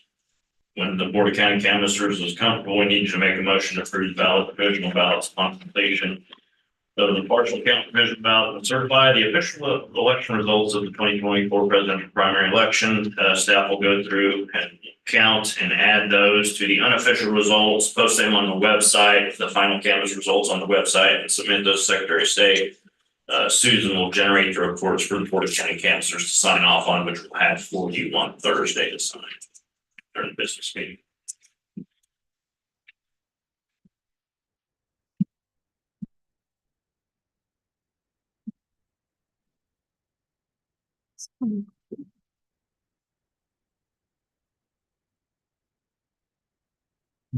So need to move to approve the valid provisionals. Is that? Yeah, any partial count provisionals and Basically, it's number 4. It's 4 on it. yeah, number 4. Okay. Move to approve the valid provisional ballots on completion of the partial count provisional ballots and certify the official election results of the 2024 presidential preference primary election. I would second that. Been moved and seconded to approve the valid provisional ballots upon completion of the partial count and certify the official election results of the 2024 presidential preference primary election. All in favor? Aye.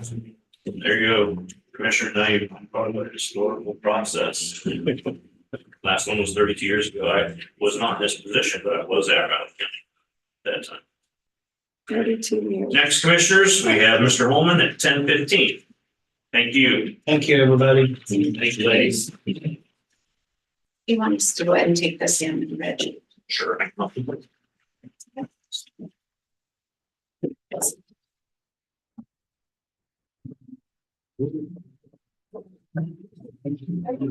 me out of the camera. Thank you, ladies.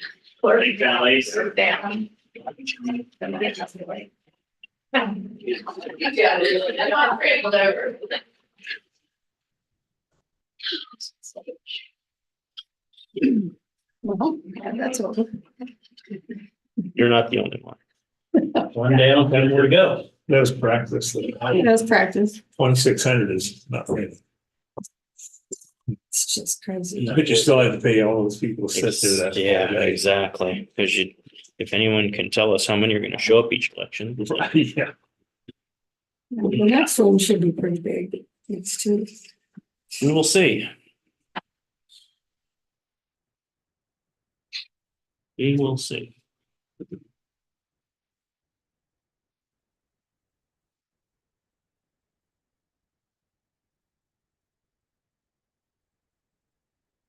Remember, Commissioners, after Clancy, the next one could be pretty long, so you just have to decide when you want to stop so we can get the intergovernmental on time. Because it could probably take a couple days to get through the whole thing. What? So we can just chop it up and bring it to you segments at a time.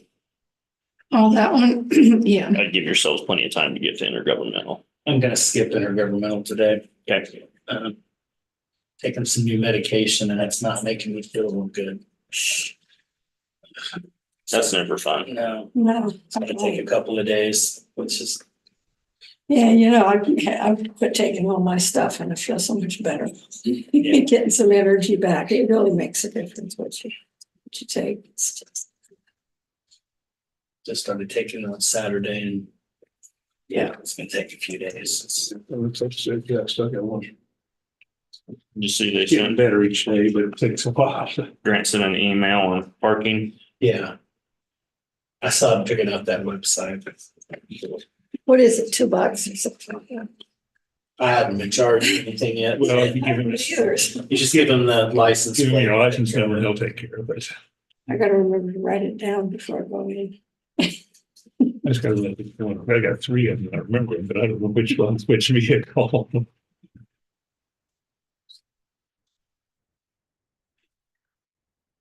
Because I tried to sign up for it once and it wouldn't let me. Yeah, I wasn't. I did the first time, yeah. And 510 KSU, it's my birthday, easy to remember.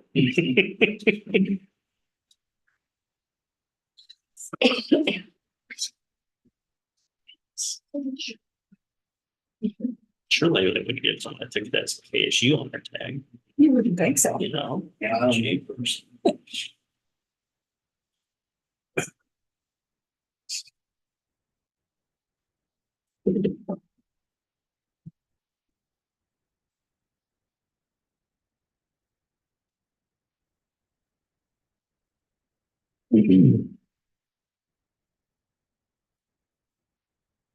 Okay, Clancy.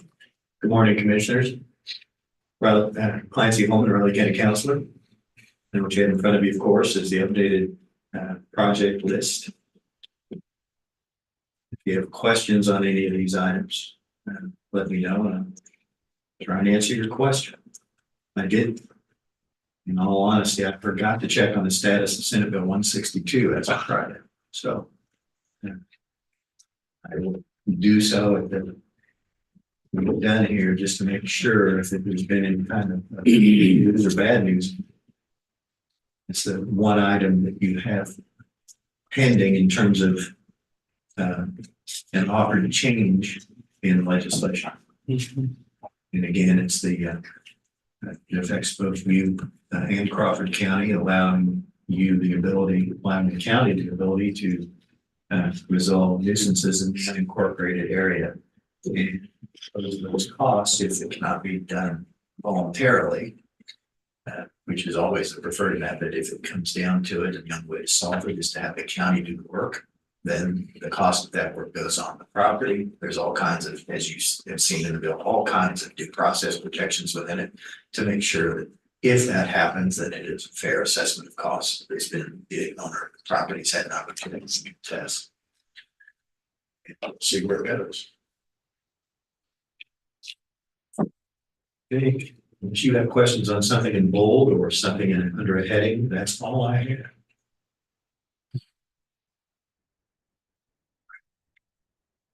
Thank you very much. Next, Commissioner, you have Elizabeth Ward at 10:35 to start the process on employee policy manual proposal. Thank goodness it's much shorter than it used to be. It is the first thing you'll notice. So it'll still take a while to get through, not as long as it would have. Yeah.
Too many options.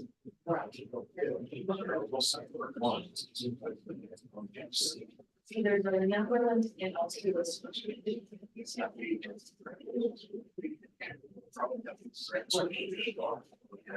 Yeah, basically. That, yeah. I mean, it's certainly doesn't hurt.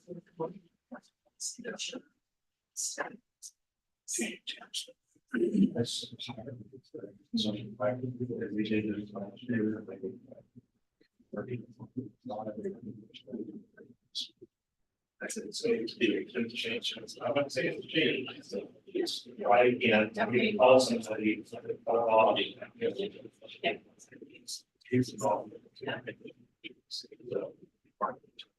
I guess you're looking. Oh, yeah, okay. What is right now?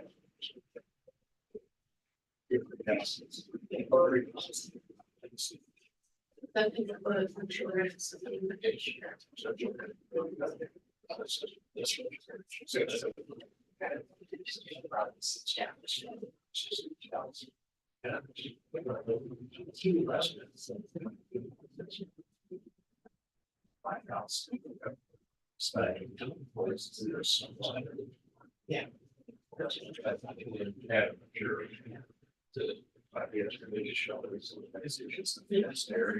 Yeah, usually you already have something and then they change the writing. Yes. Yeah, I was gonna say that. Different places. It's right there. Okay. That is, I'm nice. Yeah. 65 today. 65, that's news. I don't think we're gonna make that.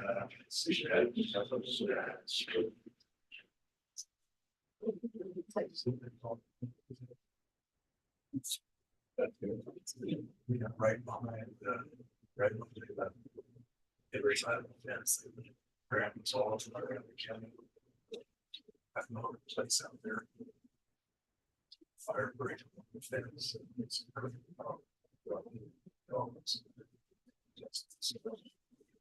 Words on there.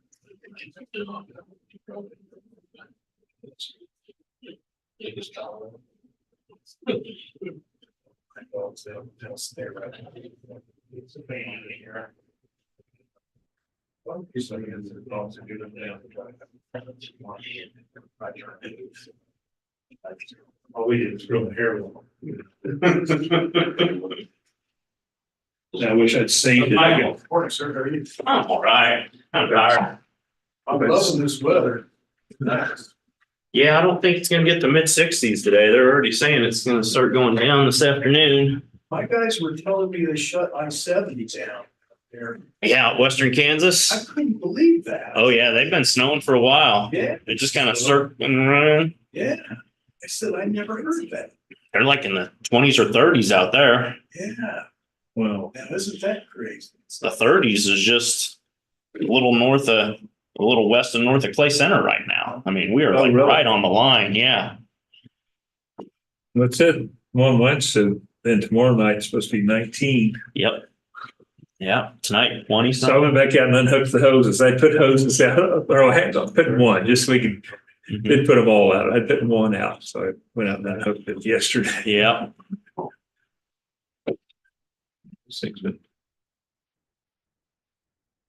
We've waited as long as we can and don't tell Public Works, but we switched out our trucks to spray trucks. We get a lot of snow. We could wait. We're not supposed to get much, but you know how that goes. Hopefully it doesn't stick. You know how that goes. We gotta start spraying soon. Stuff's growing like crazy. Oh, we're gonna have a bumper crop this year. It's gonna be a bumper crop.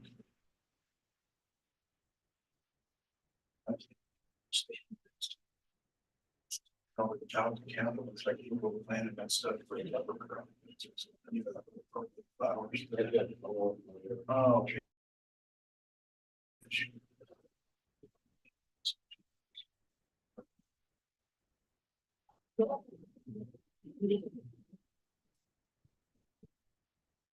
Richard, you noticed all the henbit growing, little purple flowers, it's the year. Knock on wood, I have not yet. So Up South County, it looks like people planted for a cover crop. yeah, that stuff gets thick and spreads. Going to Wichita on Saturday, Friday night, CrossFit Day. Yeah, we should have left our grass grow first. Can't say we were K-State fans. I seen it blooming on March 4th this year. I couldn't believe that. That's pretty. It's a good time. My neighbor's lawn is completely inundated with it, but I don't have any like I like to reseed my yard or put grass seed down, and I don't like to put too much.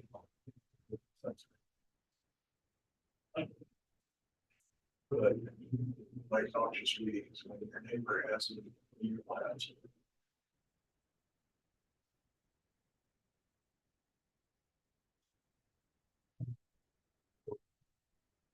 Yeah, both are very treatable.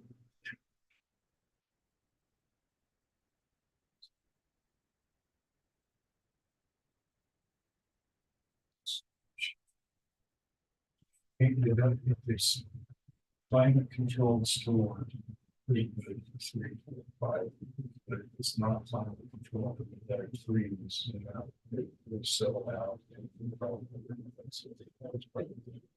Yeah, if it's frozen, it's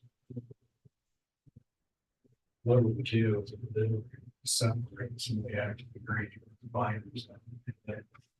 You pull off the top, you might not have any active ingredient. And then as you get over, you pull the bottom, it's going to be twice or 3 times. Some of that's not good grass. So it's not going to keep.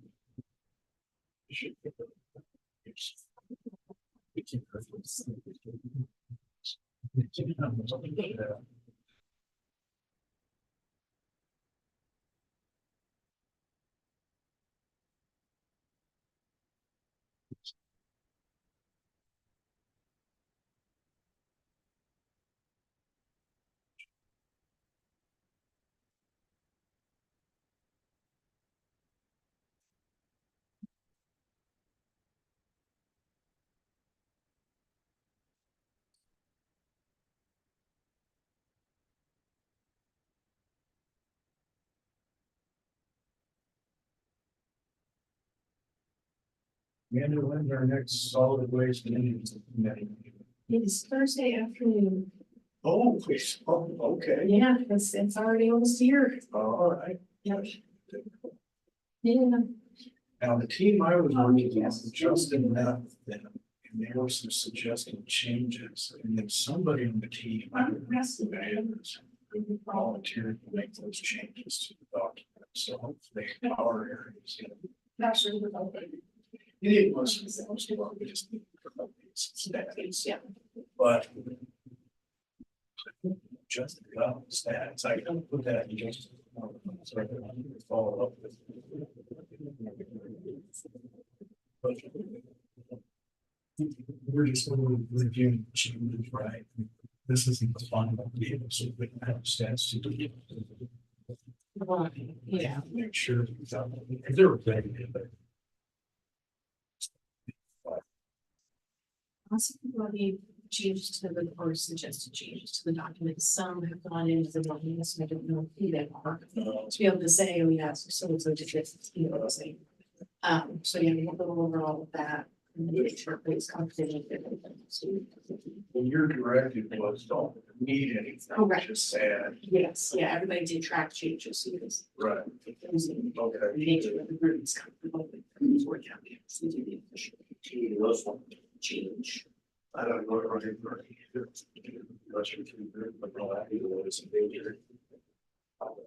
Oh, so now we don't, they just thought, don't mind that you go out and put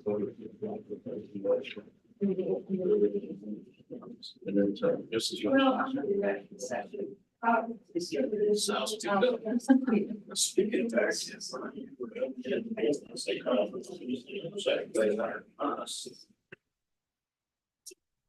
is it?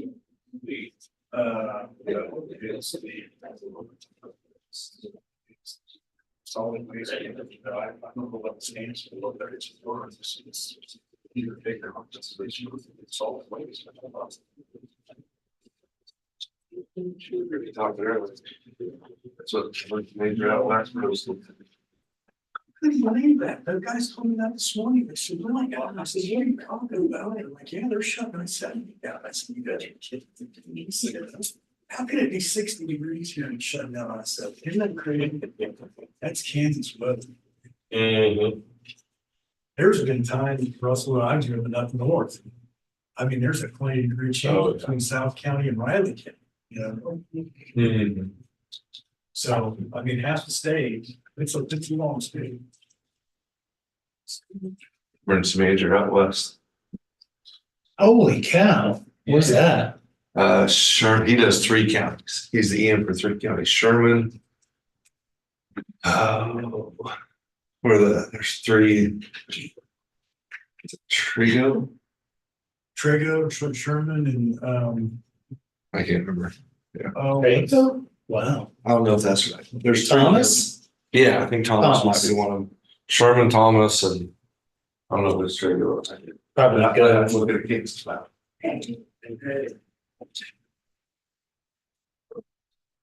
Good morning, buenos dias a todos.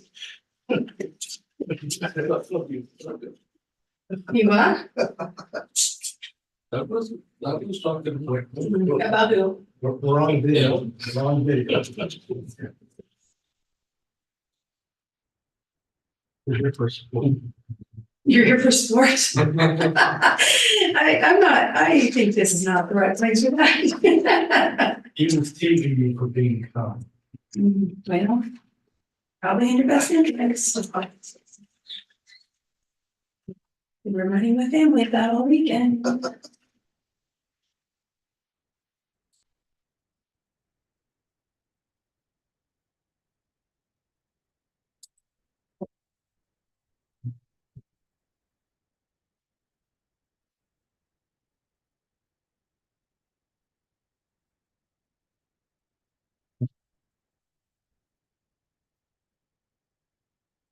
Well.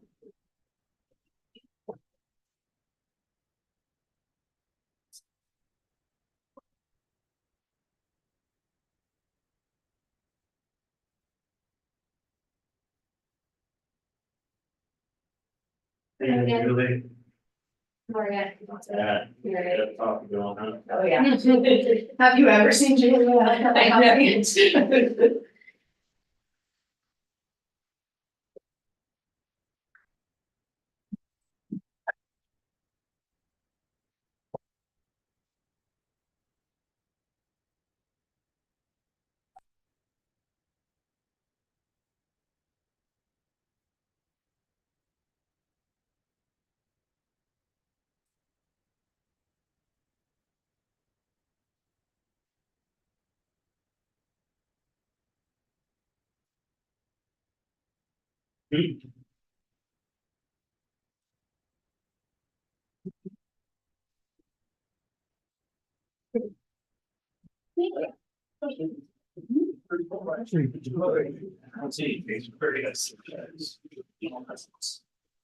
Yes, glad you get it away. Absolutely.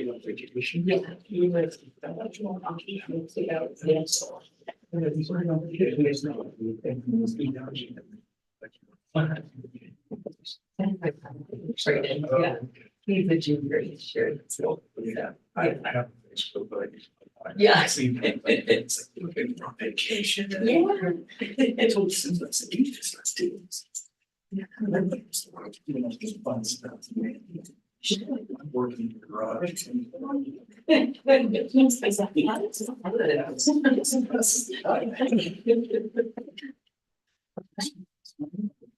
Oh, my God, sorry. Leave it on your desk. Very painful.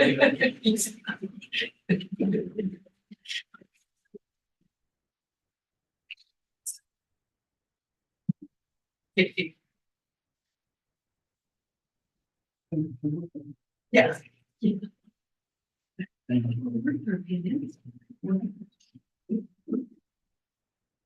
Where in Texas was it? Royce City, so it's just east of Dallas. He was out in the country. Mm-hmm. Morning, Amy. Oh.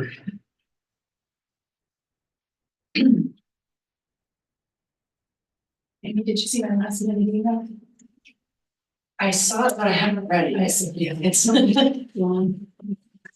It's better. It's short.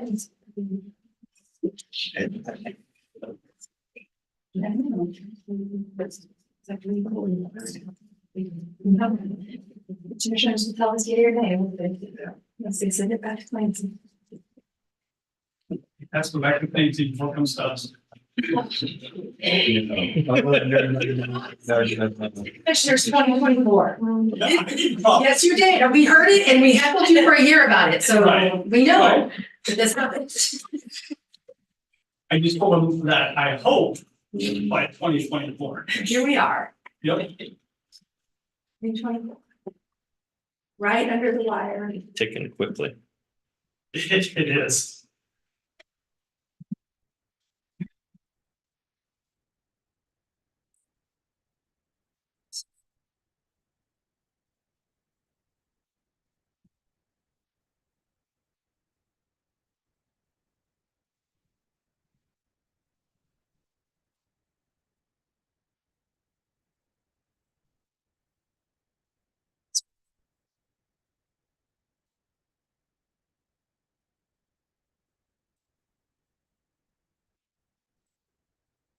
Okay, go ahead. All right, good morning, commissioners. Elizabeth Ward, Human Resources Director, and maybe policies are not the most exciting topic, but I'm super excited to be here today because we've spent a lot of time getting to the point where we could start talking about some of our proposals for the policy manual. So as you all know, we have not had an updated employee manual since 2012. We have done resolutions and additions and things like that to just to keep in compliance with changing laws. And the thing is about that is that the employee manual is a really valuable and vital tool for us to be able to communicate expectations to employees and hold ourselves accountable to what who we are as an employer and who our employees, what policies they need to be following. So, working session. You all have a copy of the policy manual proposal, and you have a copy of what we're going to go through today. And I'm just going to try to hit the things that were changes.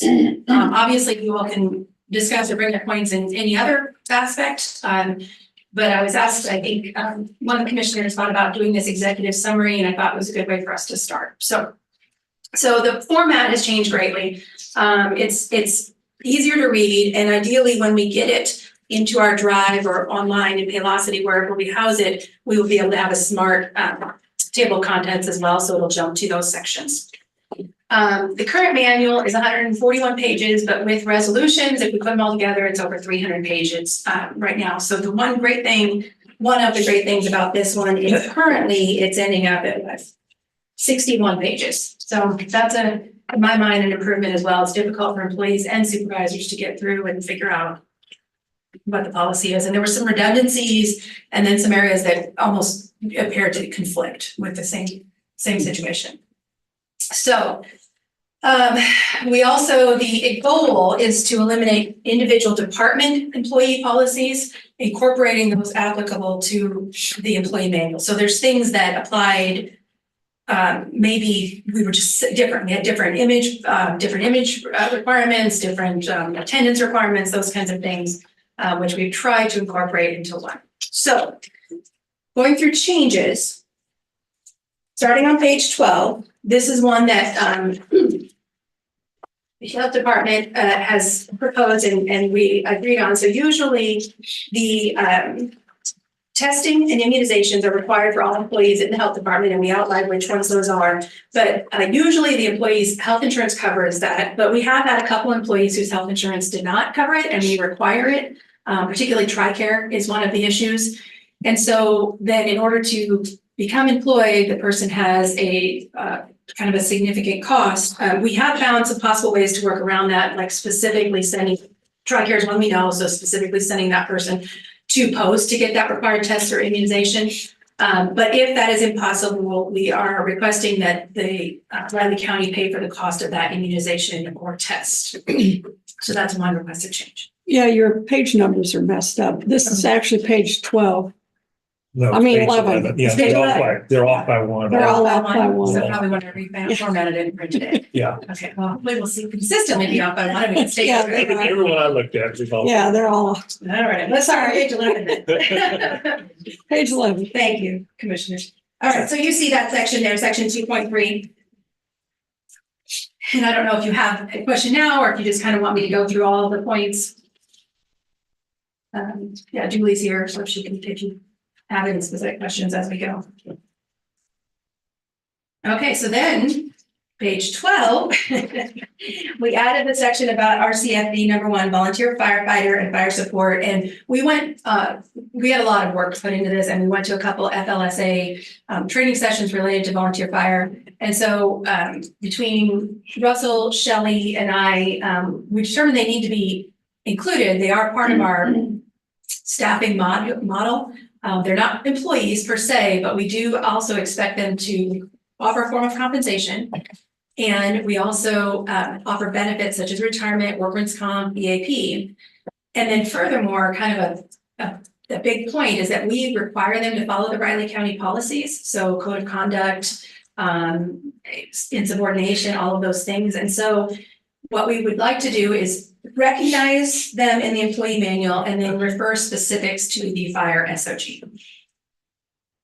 Yeah, because like dress code and a lot of that stuff doesn't apply to those guys. Right, dress code wouldn't apply, but so one of the interesting points is that, for example, they're not really covered under a lot of federal laws because they're not true employees, they're not employees. But Riley County would, for example, harassment. They're not federally protected by harassment, but we would not allow our volunteer firefighters to be experiencing a situation of harassment, right? So we would go a step further in some of those things. So they kind of need to be in, but also have their own guidelines. So you're just kind of acknowledging them here, but there's going to be separate, more specifics just for them. And there is already a separate, more specific, He's got. yeah. Which, just as a caveat, Clancy and I still have said we need to get to Ed because honestly haven't been able to read through it. But it's a functioning guidelines right now for the commissioners.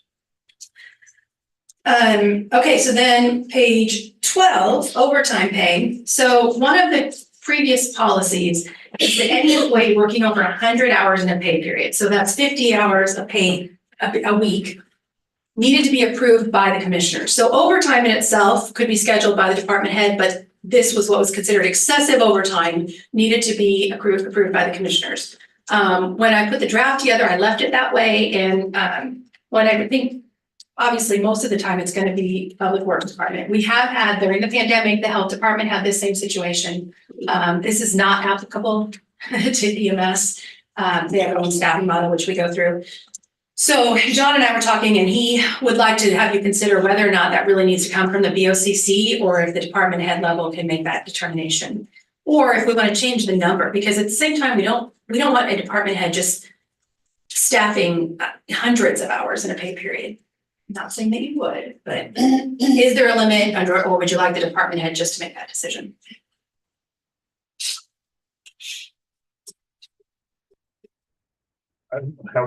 Well, you're saying it comes to that side.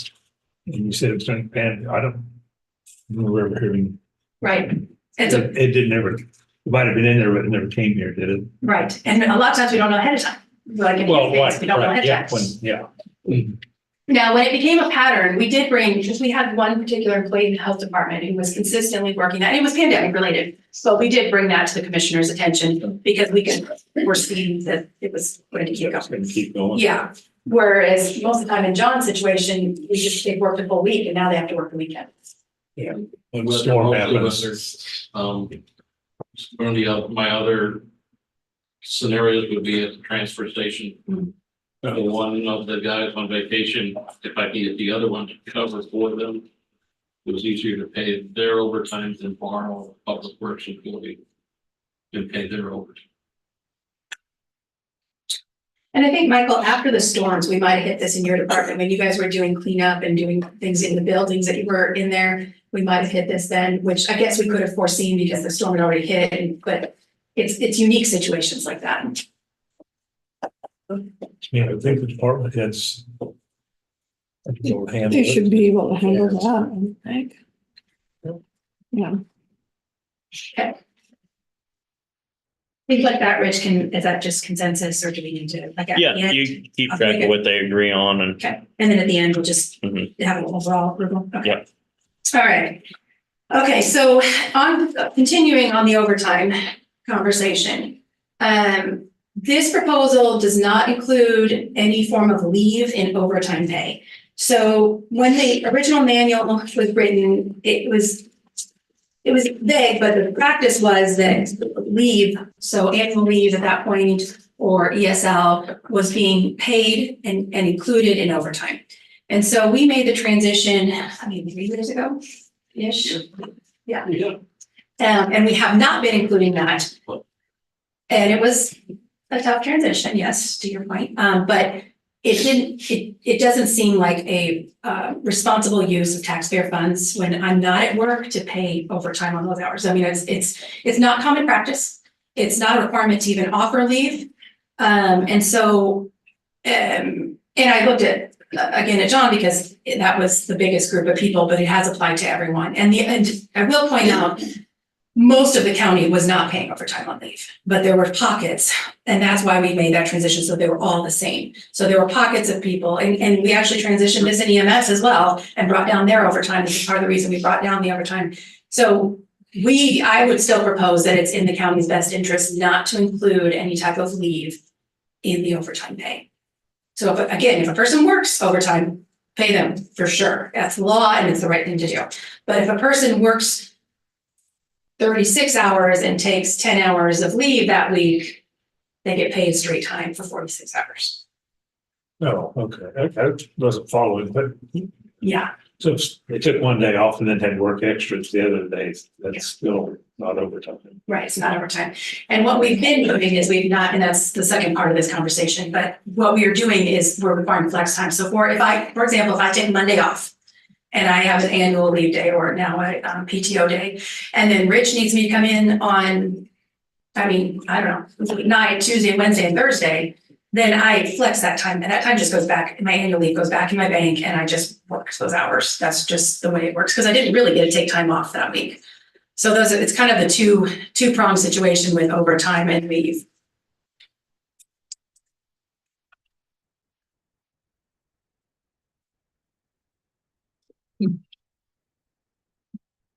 Don't have a problem with that. Yeah, and it is very traditional way. I mean, that's the way most businesses have. It was something I'd never seen before. And I talked to a lot of colleagues and they had not seen anything like that.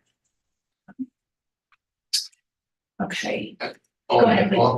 On the previous employer I had, they would count, of course, they vacation and sick. Oh, yeah. Vacation leave was counted as time worked. Or not, yeah, vacation leave was counted as time worked towards overtime, sick leave was not. But we don't have that necessarily. Right, we just have the PTO and the, yeah. I'm not saying it's not, I mean, it's legal, we can do more, but leave itself isn't even required. And even offering leave as a benefit is not a requirement. Obviously, it's pretty regular offering, and we wouldn't do well as an employer if we didn't, but there's just not a lot of policies governing it. So what another example of that be, if, say, Public Works is on 410s, and they work their 410s, and they could take a sick day on one of those days, and then they get called in on Friday, they don't get overtime on Friday. That's a perfect example, yes, because that's an easy thing that would happen, right? They could get called in on Friday, it's still the same work week. Yes, they then worked 40 hours. But their PTO would go back on the books they took. It would, yeah, they wouldn't lose it, it will just go back in their accrual bank, which is also, from the HR perspective, really good for employee stability. We talked about having a lot of employees who do not have enough time banked to really have a stable employment situation. So when they get sick or a dependent gets sick or something drastic happens, they have to end up leaving their job because they don't have time to be on any kind of leave. So, yeah. So those are big decisions that we are currently using, but they are not written into the current manual. There's confusion around them, I would say. It's really this is very clear cut, the way that I would suggest using it. It is also, again, the way that the majority of the county was using it. So the office jobs, for the most part, kind of categorized, and we're already using it this way. But we had kind of cutouts for Public Works, EMS, probably not just we, was the same as Public Works, and they were doing it differently.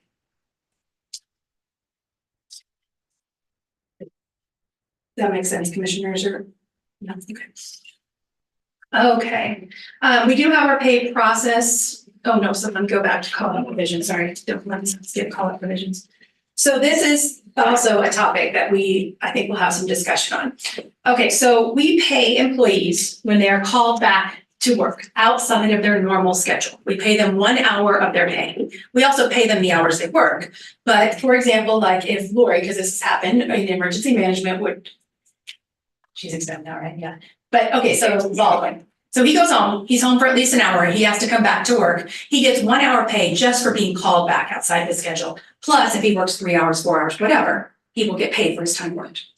So, in my opinion, the policy is very clear on what that requires. It requires the person to be called out and arrive to work 1 hour before or 1 hour after their scheduled work time. However, there is different interpretation. Don't let me misrepresent you here. I mean, speak up. So, well, the way I understand the different representation and the way that it maybe has been done in the past, right, is that anytime, as long as the supervisor called an hour, it did not matter when the employee got here. So if the supervisor, for example, called at 4 a.m., but the employee got here 15 minutes before their regular shift, they were paid call out. We're making an argument for call out. I don't think that's the point. I think the point is to call and get you here as soon as possible because we have an emergency. So in the example that we were having discussion recently, we had, I don't know, 3 or 4 employees. They were all called about the same time and it was reported to us about 4 a.m. I don't know if that's exactly when the call went out, but about 4 a.m. Several of the employees, at least 2, came in by 5:30. Their normal shift starts at 7:30. 2 of the employees didn't come in until 7:15. So in my mind, the incentive is to pay the people who got here before an hour before their shift, not just pay everybody who came in a tiny bit early. However, they did receive a phone call from their supervisor at 4 a.m., which I think is the main argument there. But please clarify.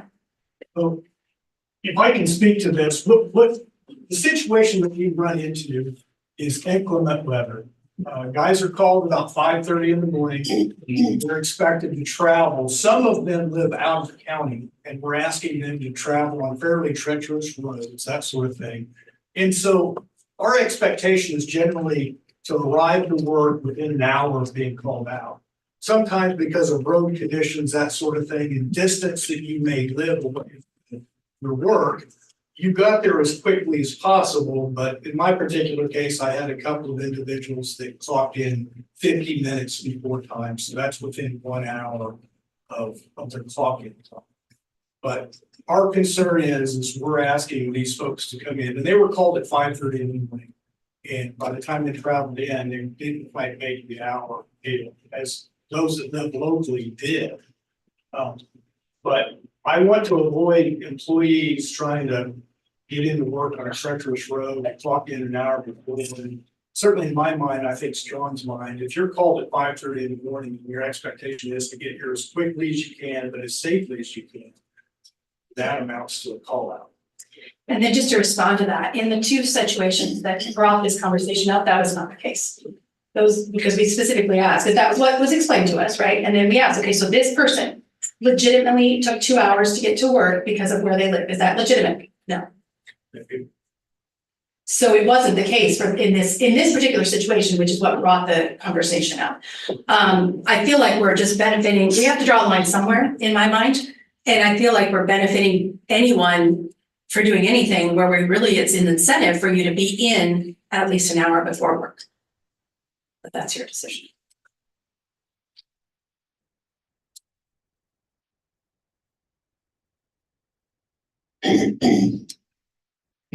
I'm just asking, your rationale for that distinction, that it's still their decision as to safely getting in.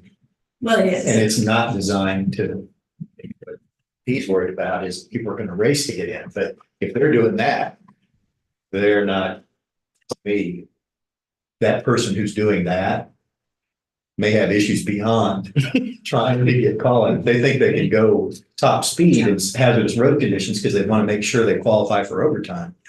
Right. Well, and we do pay our employees well, and we do ask them, and we pay them for the time they're here. So whether it's 15 minutes or 2 hours, they get paid for that.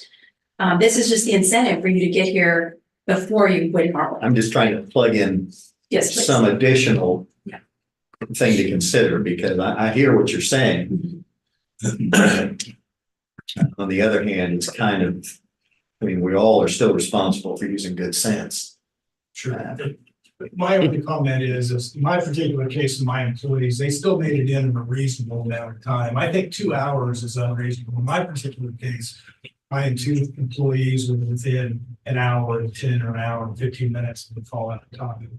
So in my view, that was a reasonable response time, given the prevailing conditions at the time.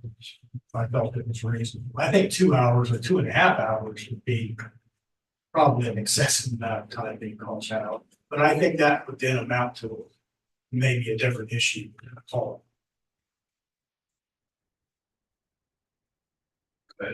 Well, as Michael would know better than any of us, if an employee's doing that to get there post haste, they're probably breaking the law because road conditions suggest reasonable and safe, correct? Not just speed limit. And so he should know that as well as anyone, but all of our employees on those days have to get up earlier and leave earlier than anticipated to hopefully get there on time. And so you do have to draw the line somewhere. I mean, to me, I was here when the policy was made. It was for the intent, if they're going to be there, it's an hour before and an hour after arrive, not call. That was never the intent. It wasn't the intent because under the current provision, you have the authority the way you would, John and Mike would like it to be administered. They're there 5 minutes beforehand. They get the call out pay. That's just not right, guys. That's not the intent.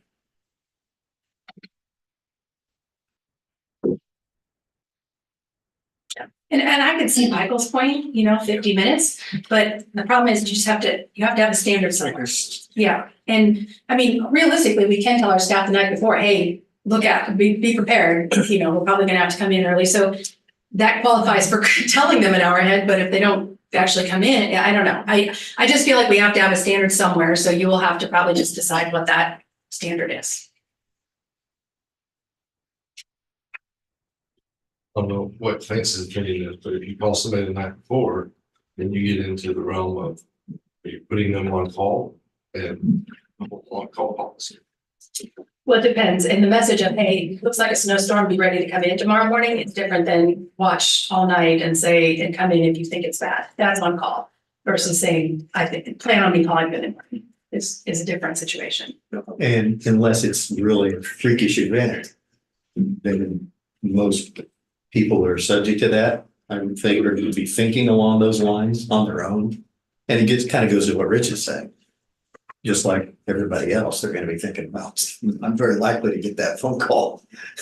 So I'll either, I may or may not get overtime depending on when I leave. I mean, if really the motivation, quite frankly, their motivation is just for the overtime, everything else, then maybe they want to leave 3 hours ahead of time. And then they're going to find out. But the call-out pay doesn't count towards their overtime. Yeah, I think what Clancy means is the call out pay, not overtime. So if their motivation is the call out pay, then they could leave whenever 3 hours earlier. Right. Yeah, because to your point, call out pay also does not count for overtime. It's excluded in the overtime. Yeah.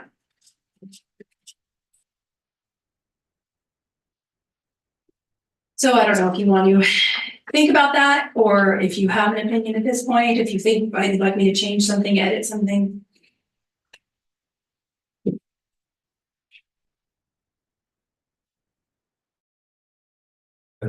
Keep it the same, but maybe still in the back of my mind. Okay. I'm not 100% one way. Okay, so not a clear change, but Yeah, but I have to go back and think about that, That's fair. We've been thinking about it a lot, so. Yeah. I think what would help is, and as Elizabeth is saying, they really need, I think what you really want is some standard. So the department heads will know, those department heads will know what to do, rather than having to guess. Yeah. The biggest part of this discussion is both sides can kind of see how maybe their interpretation with the current wording is. So at least we need to clean up the wording so it is clear. They have to be here an hour before, they have to be here an hour after, or if they're called before, or, so we just need to have the wording clear in there on how the board would like us to administer it. Yeah, that's exactly right. Policy takes interpretation, and I'm interpreting it differently than some of the department heads. And so I don't, not to speak for you guys, but however you decide to do it, that's how we'll all do it. So. Okay. Page 17. Holiday pay. We were asked to come up with a process for just determining Christmas pay here. And to be honest, it's very clearly determined by the payroll calendar because the payroll calendar ends different days. You know, we only have the 26 paid, and so it usually ends prior to Christmas. And so depending on what day Christmas falls on and which day the payroll calendar ends, I believe we can easily do that each year and announce it. Honestly, we can announce it into infinity. I think it should be in here. I mean, that's half a page, but it should be Christmas on Monday. This is what we do. Okay. Christmas on Tuesday. This what.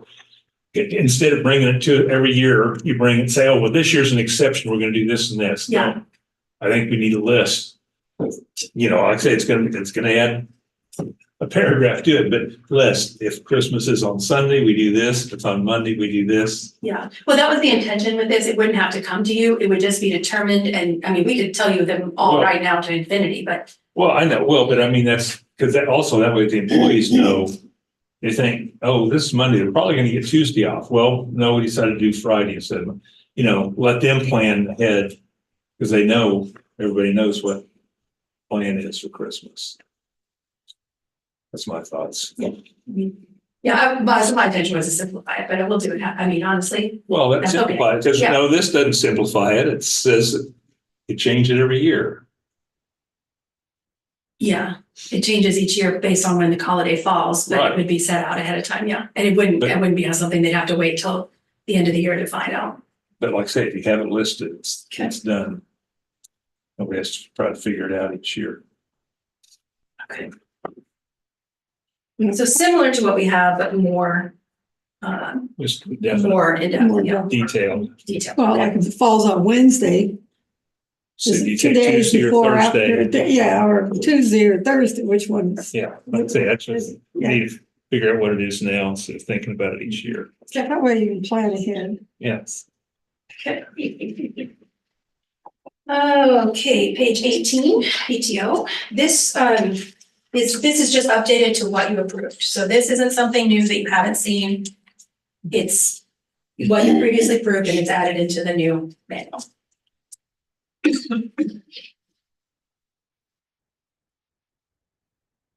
And this also on page 18 is the eligibility for holiday pay.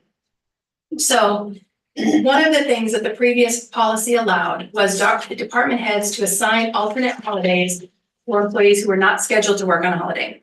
So if my schedule is Monday through Thursday and the holiday is on Friday, the department head could say, okay, in order for you to get a paid holiday off, you can also take Thursday.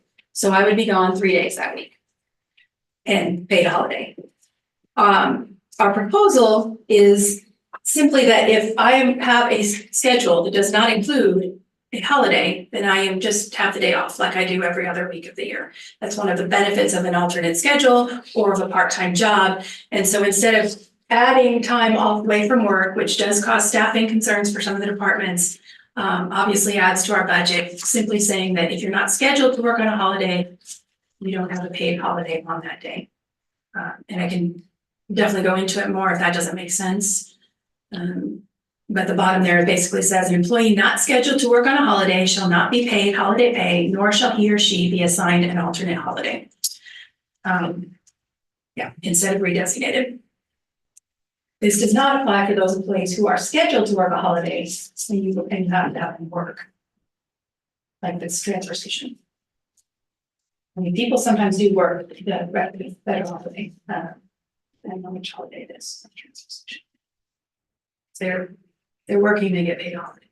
If they're scheduled to work, they get paid holiday.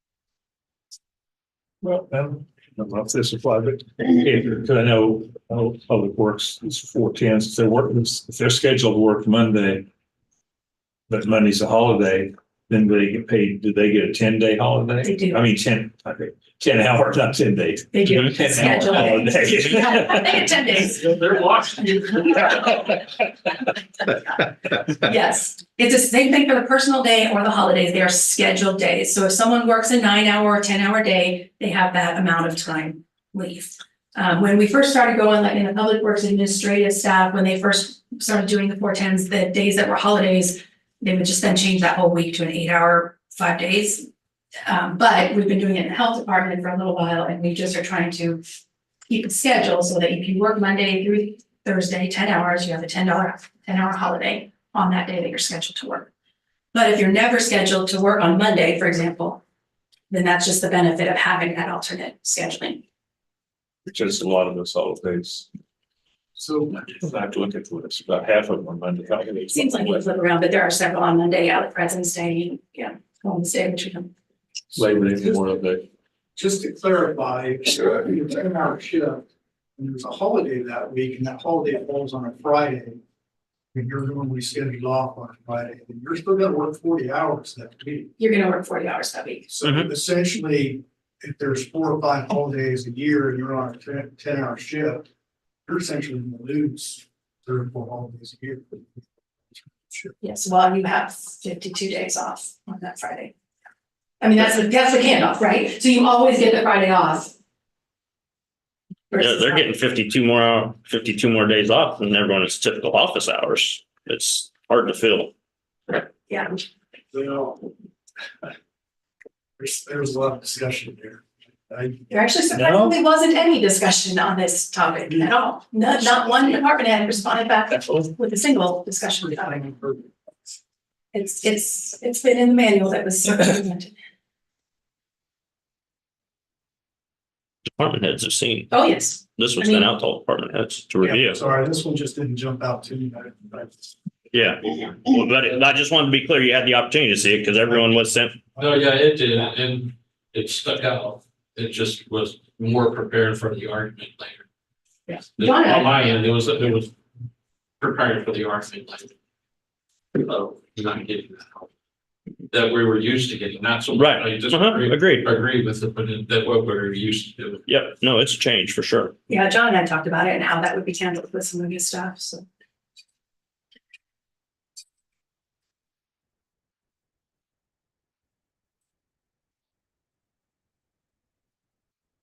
So are they right now getting paid, like if they're working 4/10s and the holiday falls on Friday, they're getting their 40 hours plus a holiday?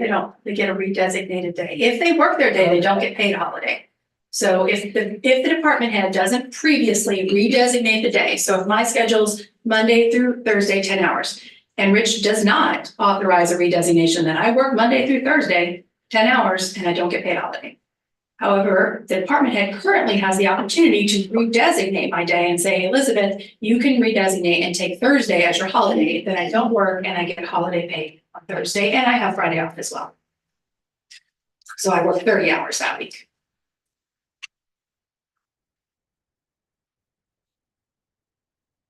But that's what's going away. That's what the proposal is, to go away, yes. That's the proposal, is to take away the redesignation. But you're not losing any time because whether you're getting paid the 10 hours for holiday or the 10 hours of working, you're still getting the 40 hours. Yes, pay wise, you'll get the same amount of pay. You will not drop your pay, yes, yes. You have to work. But you have to work. But you have to work. You have to work it, so. But you also get the full day off the next day and every other day that you're scheduled. So my point of it is not that there's not, I see your point, but there's benefits to alternate schedules and there's benefits to having, the ability to flex. And I would propose this as one of the things that's above and beyond the benefits. The whole intent of pay is for people to work for it. We have more. What world are you living? Huh? What world do you live in? I'm just kidding, really, I agree. We're just like. Since about 8 years old, the same world.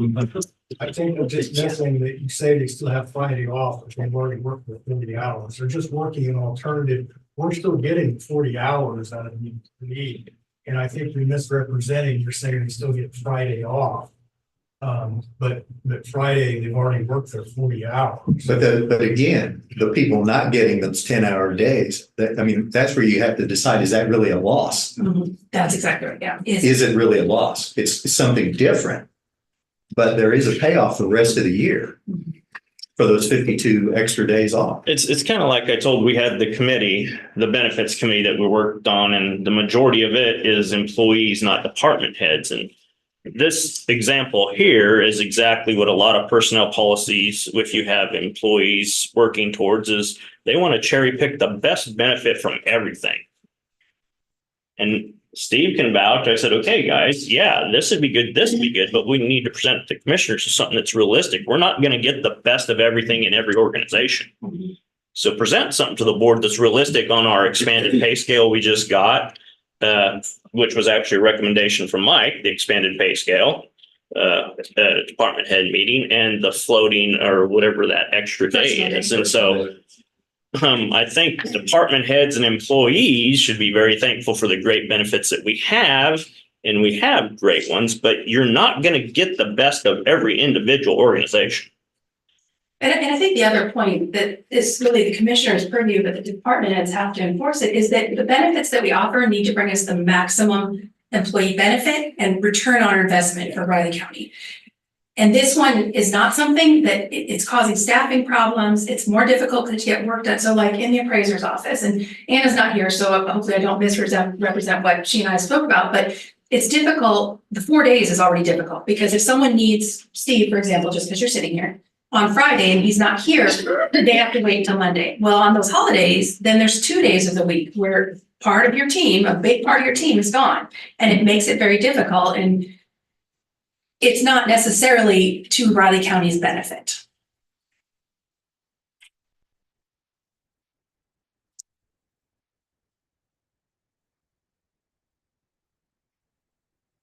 I'm gonna think on it. I don't want to push you, but I don't want to make like. We're not gonna get through all this today because we're gonna have to leave a little bit early for intergovernmental, so you're gonna have to come back. Yeah, I can definitely see that. Yeah. What we'll do is we'll come back Thursday with, instead of a procedure manual, we'll continue on the policy manual. Yeah. And these that you're unsure on, we can circle back to again as well. I'm not sure on. I'm not. Yeah, me either. I can see both sides of this one. Yeah, yeah. And I would say that. I'd get the policy, it's fine. What's the existing one? No, the new one. I'm leaning towards the existing.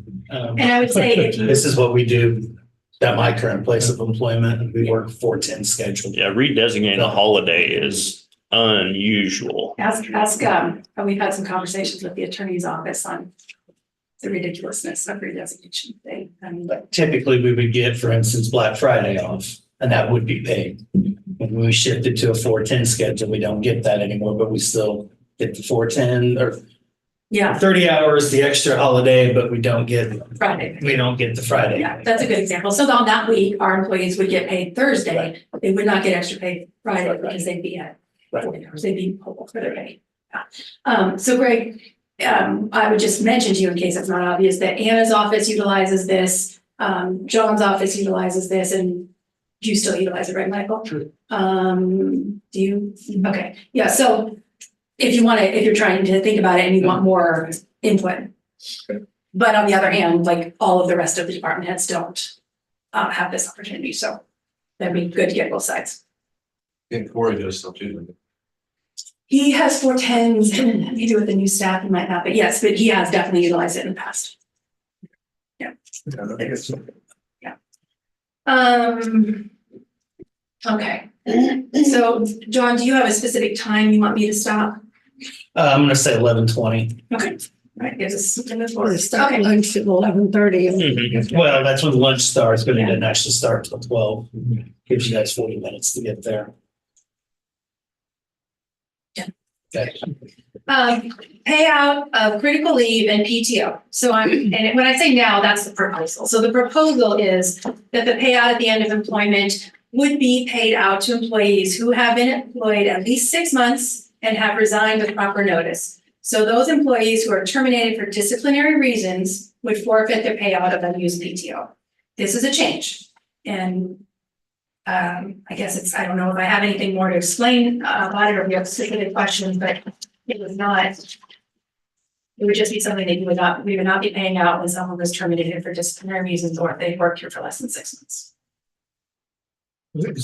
What is it now? Right now, we just, no matter what your reason for leaving, no matter when you leave, we pay out all of your PTO, and your critical leave doesn't get paid out until, what is it? You have to have at least 384 hours. So even if you're terminated from cause and you have that accumulated critical leave, you would still get paid that right now. You said with proper notice, so if somebody just doesn't come in tomorrow, that's not considered that. That's not considered proper notice. Yeah, and it's defined in the manual. So it's a 2 weeks minimum. And in my opinion, might think some of our professional positions, that's actually too short, but again, that's one of those things you need to put in somewhere.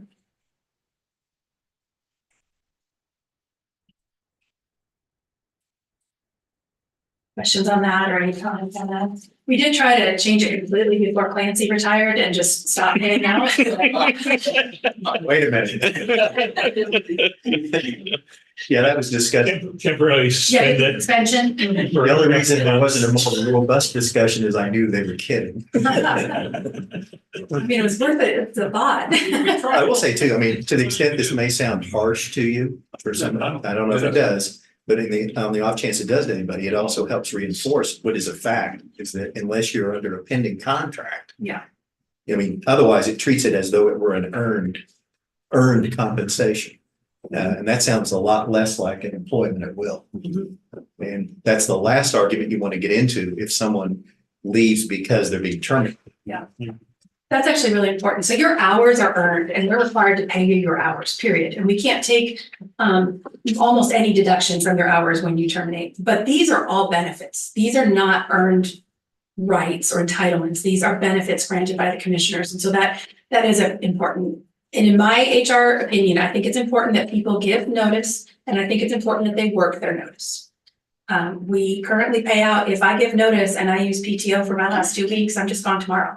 I don't think that's in Raleigh County's benefit, and this is a benefit. That's particularly true in this environment. So. I would have a problem with that. Yeah. Okay, I've taken out the definition of flexible work schedules in this new manual. Our definition of flexible work schedules wasn't appropriate. It didn't really define it for anyone. And we don't currently have a direction on flexible work schedules. So if you would like something in there, we can draft it. If you just want to not mention flexible work schedules, we can do that. It's different than alternate, like we had asked for with the 4 days. You know, we asked for an alternate schedule that the county would be open. This is more flexible. So we're talking about whether a department does 4 10s or 4 9s and a half a day or whatever. So it's just not defined at this point. Which then by default leaves it open to the department heads. No questions there, okay. Paid bereavement, this is a proposed change, and this did come out of the committee that Rich mentioned earlier, the Compensation Benefits Committee, and so I know Steve and Rich is on it. Amanda, Amanda, yeah, are you on compensation? Oh, yes. So what the change is that for what we would call immediate family, so spouse, children, parent, up to 5 consecutive working days. Okay. Please. What's local? I mean, local my kids probably call me local parentis. What is it actually? No, you're not local parentis. So I mean to stand in place of, like standing in for a parent. So if I have a legal guardian that's not my biological parent, but I have a legal guardian, that person is my parent by legal status, but also then by emotional. So if someone raised you, let's say your grandmother raised you, and that was your person, that's your person. We need to investigate that, ask the person, you know, who is this and those things. We have to have those hard conversations, but that would catch. Okay. Yeah. Thanks for asking that. So 5, EMS would have 2 consecutive 24-hour shifts. For the other family, the more extended family, that would remain the 3. And for coworkers, we don't have anything defined, but in practice, we are allowing pay when someone in the workplace or recently employed passes away, and we're usually allowing those workers who want to attend the funeral to go. So instead of just leaving that undefined, you know, because we do have every time someone passes, that usually department head and or employees call and say, can I attend this? What do I have to do to attend this? So.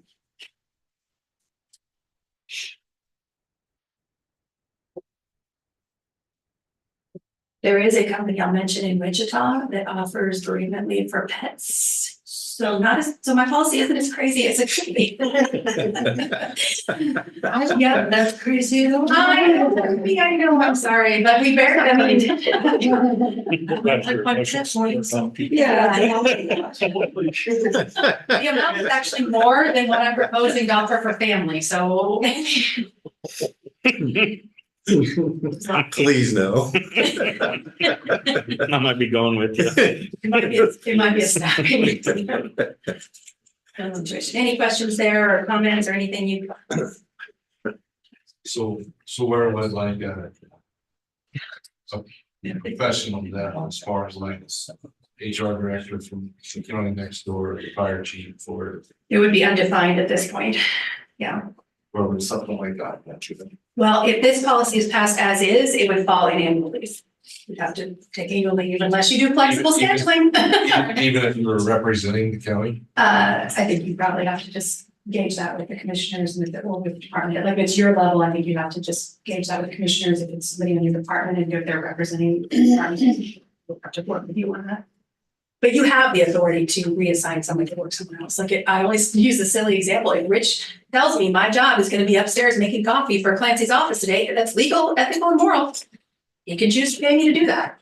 So. You need coffee? Think it over. Cause I'm not getting it. Well, when you're making that assignment, please let me know. You got some? You got I will some? say she doesn't turn our coffee maker on in the morning when she signs up to do so.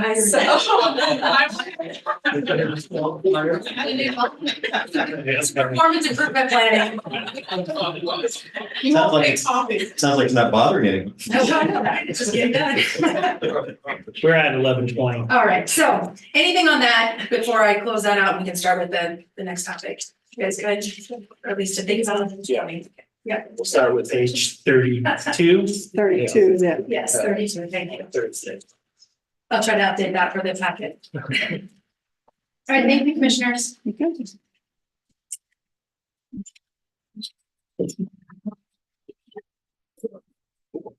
I should just hand this to you to put in there.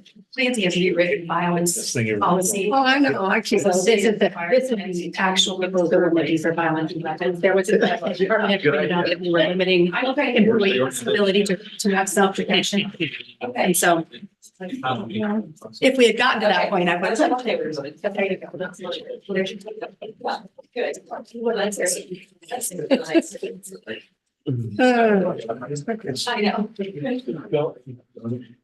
Now you see why you don't do personnel policy revisions no more frequently than absolutely necessary. It's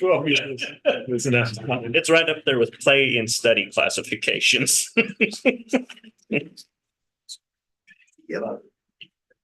She did the appropriate primary justification is it cuts the page number in half. That's well, man, when she, No matter what we did. I thought that when she first brought that up, I said, that's worse than this. Cut this thing down. Because it makes it actually. No employee was going to read through that 300 pages. Well, we'll still have people that say they read it who didn't. Yeah, people might read 60, but there's a better chance of that than 300. Well, at least it's easier to find. And that's the key, because they can be used. Then department heads When they and wanted the supervisors answer, can they go had to find look in multiple something. places. Yeah. This is gonna Okay. shut this down. I don't have anything else today, Guy. I don't either. Move to adjourn the March 25th meeting for the county commissioners. I would second that. It's been moved and seconded to adjourn the March 25th meeting of the Raleigh County Commission. All in favor?